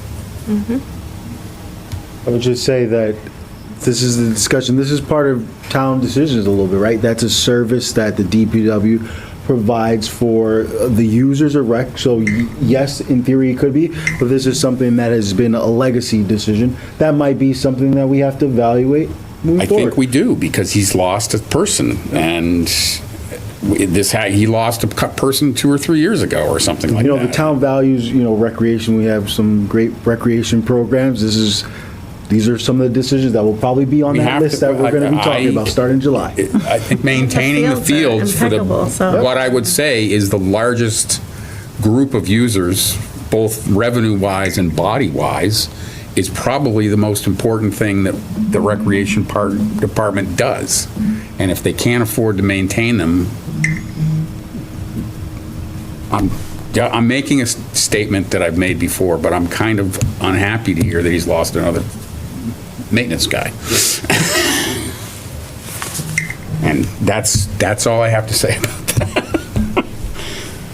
So who makes that decision on whether or not those funds are select The board? administrator and the board of select board, the select board. And town meeting. Yeah, but it has to when I come in with an amendment on that next month. Not if, when. You heard me say that, right? What's going to happen? Are you guys going to oppose me on that? Can't say you guys, it's not my decision. All right. Is the board going to oppose me on that? I just think it's something that, David, I just acknowledge that. I apologize, but it's sort of, it's something I've brought up before. I've talked offline about it. I've talked in this meeting about it. And it seems weird. Because they collect user fees, and they have a fund that they put them in. Is that fund traditionally for capital, is what it looks like it's used for? No, it's for capital if you count basketballs and kickballs. But it's getting used. They do purchase capital items, and then they purchase a vehicle, that's but it's different. for programming. Why would you start? But if it's getting used for something, then the only way to offset would be to raise the fees, right? correct. Like, Yeah. Well, so isn't raise this the fees. left pocket, right pocket? But I mean, then- just Right. from a town perspective, It's not, if people are complaining about the schools and having to pay for the schools out of their property taxes, which is a long-time traditional expense of a town, the DPW and rec are different from schools in a certain sense, the balance between those two. I don't have anyone, I paid my dues for the field, and all parents do is complain about the conditions of fields. Pay for it. Sorry. Pickleball fee. Pickleball fee right to the DPW. I was just say, is the. I don't know how much you paid for your kids in soccer, though, but we're paying $275 a season now. I don't know what it was. I can't remember. So It's been, I mean, it's been 10 years. You know I just what want I'm to make the talking point that it's scaling up. about. I understand. It is, and that's part of the discussion. See, those are the things you have to put before, as we were talking about going to the community. You have to put before the community so they understand that, when you make those decisions, well, yes, the fees are going to go up X amount to pay for those things as well. So that's a process that definitely agree needs to happen, but, in this budget, we didn't feel comfortable doing that. I think that's definitely All right. something that we're going to talk about next year. Okay. Make sure I'm at that meeting. Rob, do you have a question? Yeah, I have another question, and I'm not picking on Blair on this one. Blair, you said 100 vehicles. Is that 100 vehicles and other pieces of large equipment? Yes, that includes trailers, equipment, loaders, backhoes, excavators, everything that we might use as, that's across the board. And it's police and fire? Definitely police and fire, all the cruisers, fire trucks, everything that we have. Dump trucks. Dump trucks, Front you name it, loaders. everything that we have with a license plate and more. All our admin vehicles. All the admin vehicles, if it's registered to the town of Norfolk, it's ours. Go ahead, Rob. I was struck last week before the advisory board by the number of blue plates in the parking lot at the town hall. It seems like we have a growth in the number of admin vehicles hanging around. Actually, I'm not sure, overall, I'm not sure I would agree with that, only because with green communities, we're having a difficult, Justin and I just went through the process of, we've had 2 or 3 facilities vehicles that are no longer going to pass inspection, so they are sitting out behind the DPW now, taken out of service. There's been 3 or 4 cruisers that have recently come out of service, and they're sitting out there waiting to go to auction. I have 2 or 3 DPW trucks. I have a couple of dump trucks and pickups that are no longer viable anymore. The salt has eaten away, and they will no longer pass inspection. So, and you're not allowed to, you have trouble anyway, converting like old police cruisers to viable town vehicles. They know that when I go to RMV and take the police tags off of them and get regular blue plates, the Green Communities organization automatically knows what's going on with that, and it's prohibited. So you get an email and a phone call, and you have to work yourself through that process, but they don't allow that. And so in the past where we've seen vehicles handed down, that's no longer going to be the case going forward for the majority of what we have. Right. Dump trucks and So when you get into haulers and stuff like DPW trucks, so there's a GVW limit. Right. So when you get up over 8,000, but they look at like a Ford Explorer from an old police cruiser, because it gets such poor fuel mileage, is no longer allowed to now be turned into an admin vehicle. We bought recreation a Chevy Tahoe, which is not allowed by green communities. Oh, we got smacked. Recreation bought that, by the way. Why does recreation have a brand new Chevy Tahoe? Yeah, no, we argue that. It's insulting to walk in here and hear the woes of the town, and I know what that costs on the state buying list, because one of the state buying lists, I'm one of the authors of, so I know exactly what they paid for that. Yep. That came out of the revolver fund, right, Justin? It did. They unilaterally made that decision. The one that I want to pay for the lawn mowing guys? Yeah, okay, Could have thanks. bought a Chevy Blazer, which is a 4-cylinder, for $10,000 less, but they, Or a Ford Transport, which is actually a vehicle you could put things in, unlike a Tahoe SUV. This is their second one, Justin. They have They two- bought one when I was a selectman. I had a fit about it, and I got yelled at by the rec commission because it's their money and they can do whatever they want with it. Well, I sent a memo out to all of our staff here a little bit. We have a vehicle policy in town, and all of our departments are going to adhere to that vehicle policy moving forward, because we had to advocate for ourselves at this state, and we got a slap on the wrist for it, and knows, and that won't happen anymore. Sue, do you have a comment? Sue Jacobson? Yes, please. Just as somebody watching the meeting that doesn't have any skin in the game tonight, I think that it would be best to have conversations about the recreation department when you have the recreation department in front of you. I think it's unfair. Thank you, Sue. Thanks.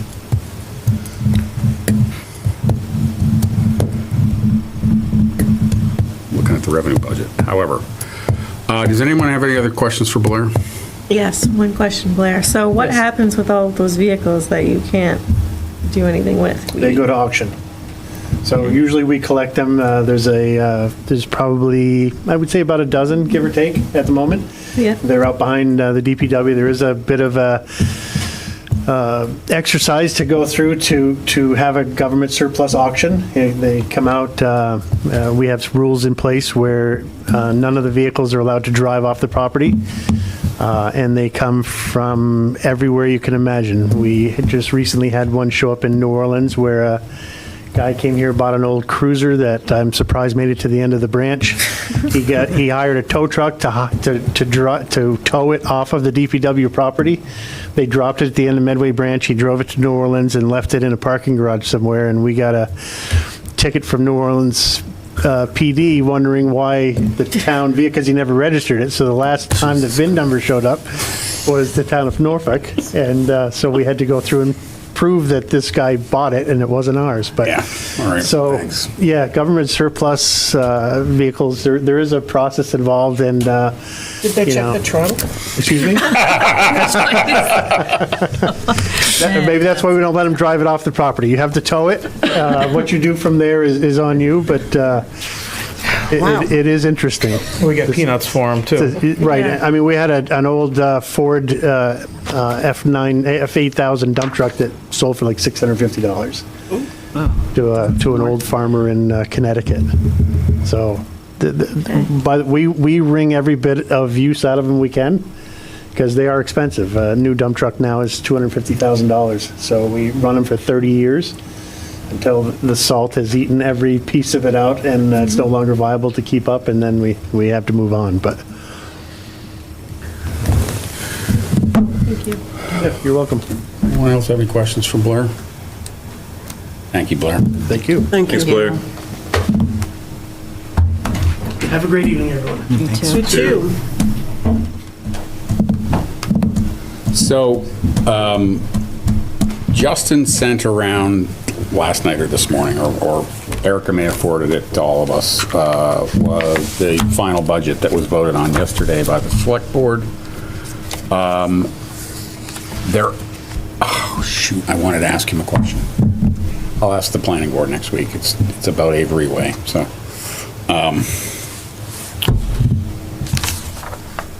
There's nothing, the mistake I made is clearly a change relative to the fire department budget.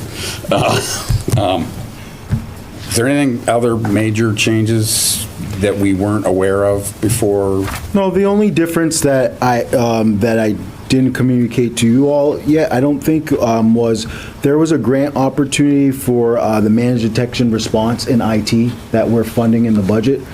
So in the version you have here, I removed $25,000 from the IT department because we're going to try whatever we can to get that grant. It's a grant that's $25,000 for up to 3 years, so that's the only difference. All right. Great. Thanks, Justin. I think our next order of business was to take a look at the articles and see if we can't process some of them tonight, vote on them, the boilerplate kind of ones. Jonathan's not here. I would like him to be around for some of the more interesting discussions we have. Does that sound like a reasonable next step for everyone? I'm okay with that.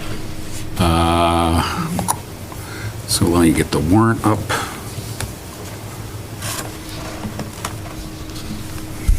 Dave, while you're doing that, there was a couple of questions that were emerged that I think I would like to just elaborate that came on a little earlier. One of the questions, because this is a question we had actually last night at the select board kind of too. Kevin, I think you asked about what regionalization things we're looking for savings. One thing that I would add that the board did mention, we're looking at even further regionalizing the MEC and looking to regionalize further with SEMREC and potentially see substantial savings there. We're looking at departmental reorganization, potentially with some departments, particularly with some staff changes. We're looking at regionalizing animal control with Rentham and Millis, possibly.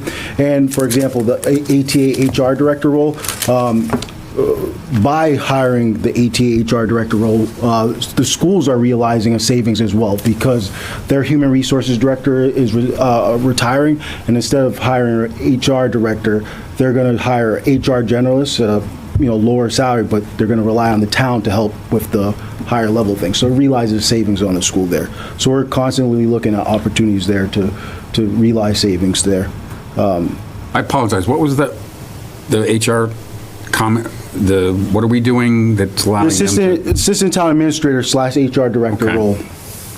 We've had it vacant since the end of December to realize some savings for the town. We had discussions with the schools about having a shared position. We looked at a variety of things, but in the end, we thought we're going to hire that position because it's an assistant town administrator. It's more than an HR director role, but we will collaborate with the schools and they'll be able to use that resource. Realize savings on their end. I have two quick questions on that. Yeah, sure. The animal control, so Millis already is combined with Medway. Yep. Are they willing to add more to that? We've talked about it. We've talked with them a little bit. We're exploring it. I think the Rentham opportunity might be a little bit easier for us to do. I thought you were saying Millis, add Rentham and Norfolk, so Millis, oh my God, that's 4 towns. No. Yeah. So Rentham has been partnering with Plainville on animal control, so that's something we're... Kind of like a KP. Yeah, just KP. Do they share an ACO between the two? Yeah. Good. We do with Franklin at my place. My other question is with the SEMREC situation, which I'm sadly intimately familiar with, I guess my concern is the way SEMREC was set up and its board of directors and all that, the 4 towns pay an equal share. They're currently all over $500,000 a year. Have they come off that if they absorb the 7 MEC towns, each town, now the 11 towns will each pay an equal share, so Norfolk's much smaller, each town that is in the SEMREC is 18 to 20,000 people. Yeah. I won't get Hendon and Millville are. I won't get too far of that. That's a MEC board of directors discussion, but I would say that would be the only way that it would work for Norfolk if they moved off of that. So that would be something that we would be looking for. I don't get warm and fuzzies from that one. That's going to cost us more, I think. I haven't gotten warm and fuzzy, not from you, but from the SEMREC situation. It's just, it's the only way we would consider is if we save money. I would just say that. All the smaller towns seem concerned. It's a win for Franklin. It's a question for all the towns with less than 20,000 people with the SEMREC merger. What's the timeline on that? It's a long process. Okay. Next spring or like for 2 years from now? It's a long process. Okay. Next spring. All right. You guys just want to buzz through these real quick, find the ones that we don't have to have any discussions on, take votes and keep moving? Are we comfortable assuming that we're not going to have questions from people who aren't here on these? Jonathan's the only one that's not here, right? And I told him we were going to do what I call boilerplate. Cool. And he was... Okay, so long as he was cool with that. Let me I'm make good. sure he got it and responded. But we had talked about it earlier, and I just wanted I thought, I'm in the wrong email, never mind. However, It's either tonight he or did next not week, respond, right? yeah, but hopefully, are you here next week? Okay. Yeah, I thought you were I'm about to tell me you're traveling. No, I'm just saying that that's, whatever we don't do tonight, we'll, We can do the stuff I'm talking about the IP ones, not the ones that have an up or down vote need. I trust your feeling either way. I just wanted to make sure that it was accounted for. Okay. Article 1 is the vote. We don't need a vote on that. Article 2 is the unpaid bills. We're not going to have them. No unpaid bills. Can I get a vote on indefinite postponement of this? Can I get a motion? That we IP the Article 2. Second. All in favor? I have to take a roll call. Thais Hickman. Yes. Kevin Calcutt. Yes. Melissa Sear. Yes. Joyce Terrio. Yes. Ken Fitzgerald. Yes. Mike G. Yes. David Lutz. Yes. Sorry. Rob Garrity. Yep. Okay. Budget transfers, we will have those. And do we have them finalized or not? Okay. No, we'll get, Do that as we get before the closer, meeting? yeah. Okay. Approval of collective bargaining agreements. There will likely be 2, the fire and police. That'll have to happen before the meeting? Are either one of them finalized? We're close. I don't know, it will be by the time you have a recommendation. It'll be before the meeting, probably. Okay, all right.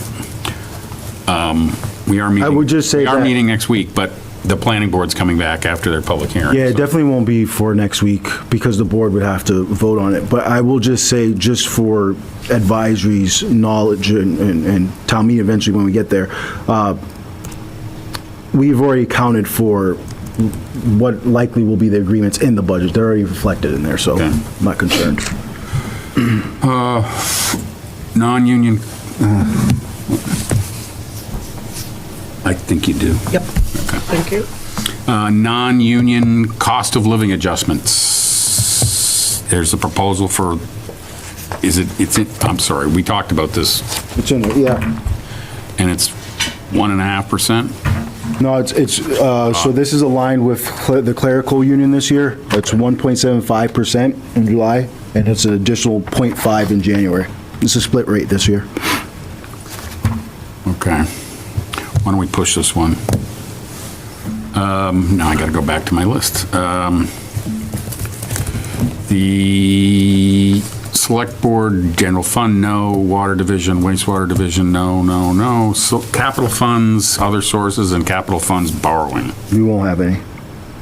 Okay, can I get on Article 9, which is capital expenditures using other sources of funding, can I get a motion on Article 9?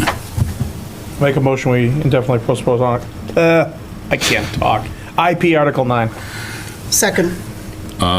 Take a roll call vote. Rob Garrity. Yes. Mike G. yes. Ken Fitzgerald. Yes. Joyce Terrio. Yes. Melissa Sear. Yes. Kevin Calcutt. Yes. Thais Hickman. Yes. Maybe I'll do it alphabetically next time. Capital funds borrowing, same situation, right? You need to vote. David Lutz, yes. Thank you. See, I told you I'm going to need reminders on this, so, capital funds borrowing, same situation? Nothing. Correct, yeah. Right. Can I get a motion to indefinitely postpone this one? I make a motion to indefinitely postpone Article 10. Second. Roll call vote. Mike G. Aye. Ken Fitzgerald. Yes. Joyce Terrio. Aye. Melissa Sear. Yes. Kevin Calcutt. Yes. Thais Hickman. Yes. Rob Garrity. Yeah. David Lutz, yes. Reauthorizing revolving fund spending limits, no changes here, right? Nope. Do you want to do this one or you want to wait? It's a yes vote, it's not an IP. We can wait. Why don't we wait? Okay, 12, Chapter 90 funds, these are yes votes. No vote on 13. CPC, these are all yes votes. We could probably do 12, right? That's just accepting the monies? Yep. Yeah, but I kind of told Jonathan we were going to IP the boilerplate stuff, so I think I have to skip it. I did say boilerplate, though, in the CPC stuff. The first two are always boilerplate. Yeah, it's just accepting funds. That's pretty boilerplate. All right, I'm going to go back to the first two CPC ones, which is Article 14, Article 15. Article 14 is the standard distribution of funds that they're required to do by the law into the various sub-funds, historic, open space, and housing, 10% into each. Move to approve Article 14. Second. Take a roll call vote. Thais Hickman. Yes. Kevin Calcutt. Yes. Melissa Sear. Yes. Rob Garrity. Yes. Joyce Terrio. Yes. Ken Fitzgerald. Yes. Mike G. Yes. David Lutz, yes.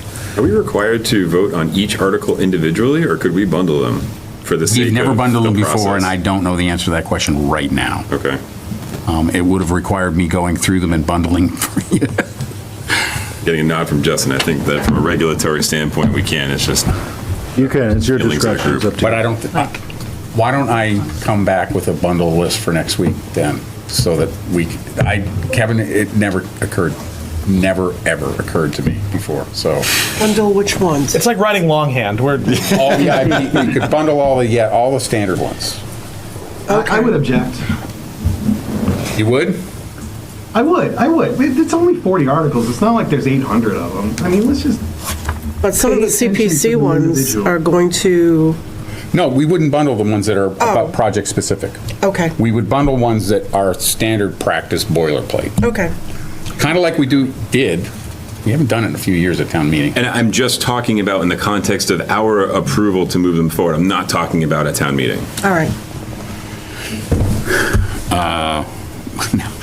Article 15 is the administrative and operating budget for each CPC, standard practice. Move to approve Article 15. second. Take a roll call vote. Dave Lutz, yes. Rob Garrity, Yeah. Thais Hickman, Yes. Kevin Calcutt. Yes. Melissa Sear, Yes. Joyce Terrio. Yes. Ken Fitzgerald. Yes. Mike G. Yes. David Lutz, yes. No, I voted first. Did you? Yes. I called myself first this time. Can I request that if Rob is going to be in opposition of the proposal, that he have a more excited yes? We haven't bundled anything yet. Don't tempt me. Where did we decide we could do this one with after the CPC? Where did we stop? And say, can't we go back and do These that? are straight yeses, I don't think. Yeah, I think the rest require some levels of conversation. I thought 12 was the only one that probably wouldn't, just the accepting Chapter 90 funds. Oh, the Chapter 90 funds? I mean, we got to do it. I make a motion that we accept Article 12 as written. Second. Melissa Sear, Yes. Mike G, or Kevin Fitzgerald? Ken It's not Fitzgerald? here. Ken Fitzgerald? Yes. Mike G? Yes. Rob Garrity? Yes. I'm already out of alphabetical order. Kevin Calcutt? Yes. David Lutz? You forgot Hickman. Hickman? See? Thais Hickman? Yes. David Lutz, yes. Joyce Terrio? Yes. Okay. I think we're done voting. We have two sets of minutes. Melissa? We do. Can you offer them, you have to offer them, you should offer them separately. What about the citizens petition? Can we vote on those since they're, We are going to have to vote on that one because of the process for removing it required him going back and getting all the people that signed it to agree to remove it. So we are going to have to vote on it. definitely can't. But I would like to have this conversation with Jonathan here. Okay. Might be better to just know it, right? That's part of the conversation, is Yeah, whether okay. we know it or we IP it. No, I said pickleball should have a fee that goes into the revolving fund. On to minutes. Yeah, on to the minutes. I make a motion to approve the minutes from the March 12th meeting. Second. Rob Garrity, Aye. Thais Hickman, Aye. Kevin Calcutt. Yes. Melissa Sear, Yes. David Lutz, yes. Joyce Terrio. Aye. Ken Fitzgerald. Aye. Mike G. Okay. I make a motion to approve the minutes from the March 19th meeting. Second. I'll try this again. Melissa Sear, Yes. Ken Fitzgerald, Yes. Mike G. Aye. Thais Hickman. I skipped Rob. Rob Garrity. Aye. Kevin Calcutt. Yes. David Lutz. Yes. Joyce Terrio. Aye. Thank you. Thanks. I need something to keep me engaged mentally. Late. Yep. Thanks all. I'll take a motion to adjourn. So moved. Second. Rob, yes, sorry. I'm asking seriously, do you want to invite the rec commission to come in and talk about the revolver and possibly? I don't, because I don't think we're going to do anything about it in this budget. It is an issue that needs to be discussed. And Okay. Unless, I don't know, the members feel differently about that? or- I just think you hit the nail on the head. If it's not relevant to the budget that's before us right now, I don't know if we should really be Don't digging wanna- into it just yeah. yet. Our discussion was about future budget challenges, and we see something outside that is expensive that we brought up, and it's just what it is. They're going to start the budget process July 1, then sooner rather than later. We'll be talking about it soon. Yes. Okay. I don't have to take a roll call vote on the motion to adjourn, do I? I think so. David Lutz, yes. Joyce Terrio. Yes. Ken Fitzgerald. Yes. Mike G. Yes. Rob Garrity. Yep. Thais Hickman. Yes. Kevin Calcutt. Yes. Melissa Sear. Yes. Thank you. Thank you for your patience tonight, folks. I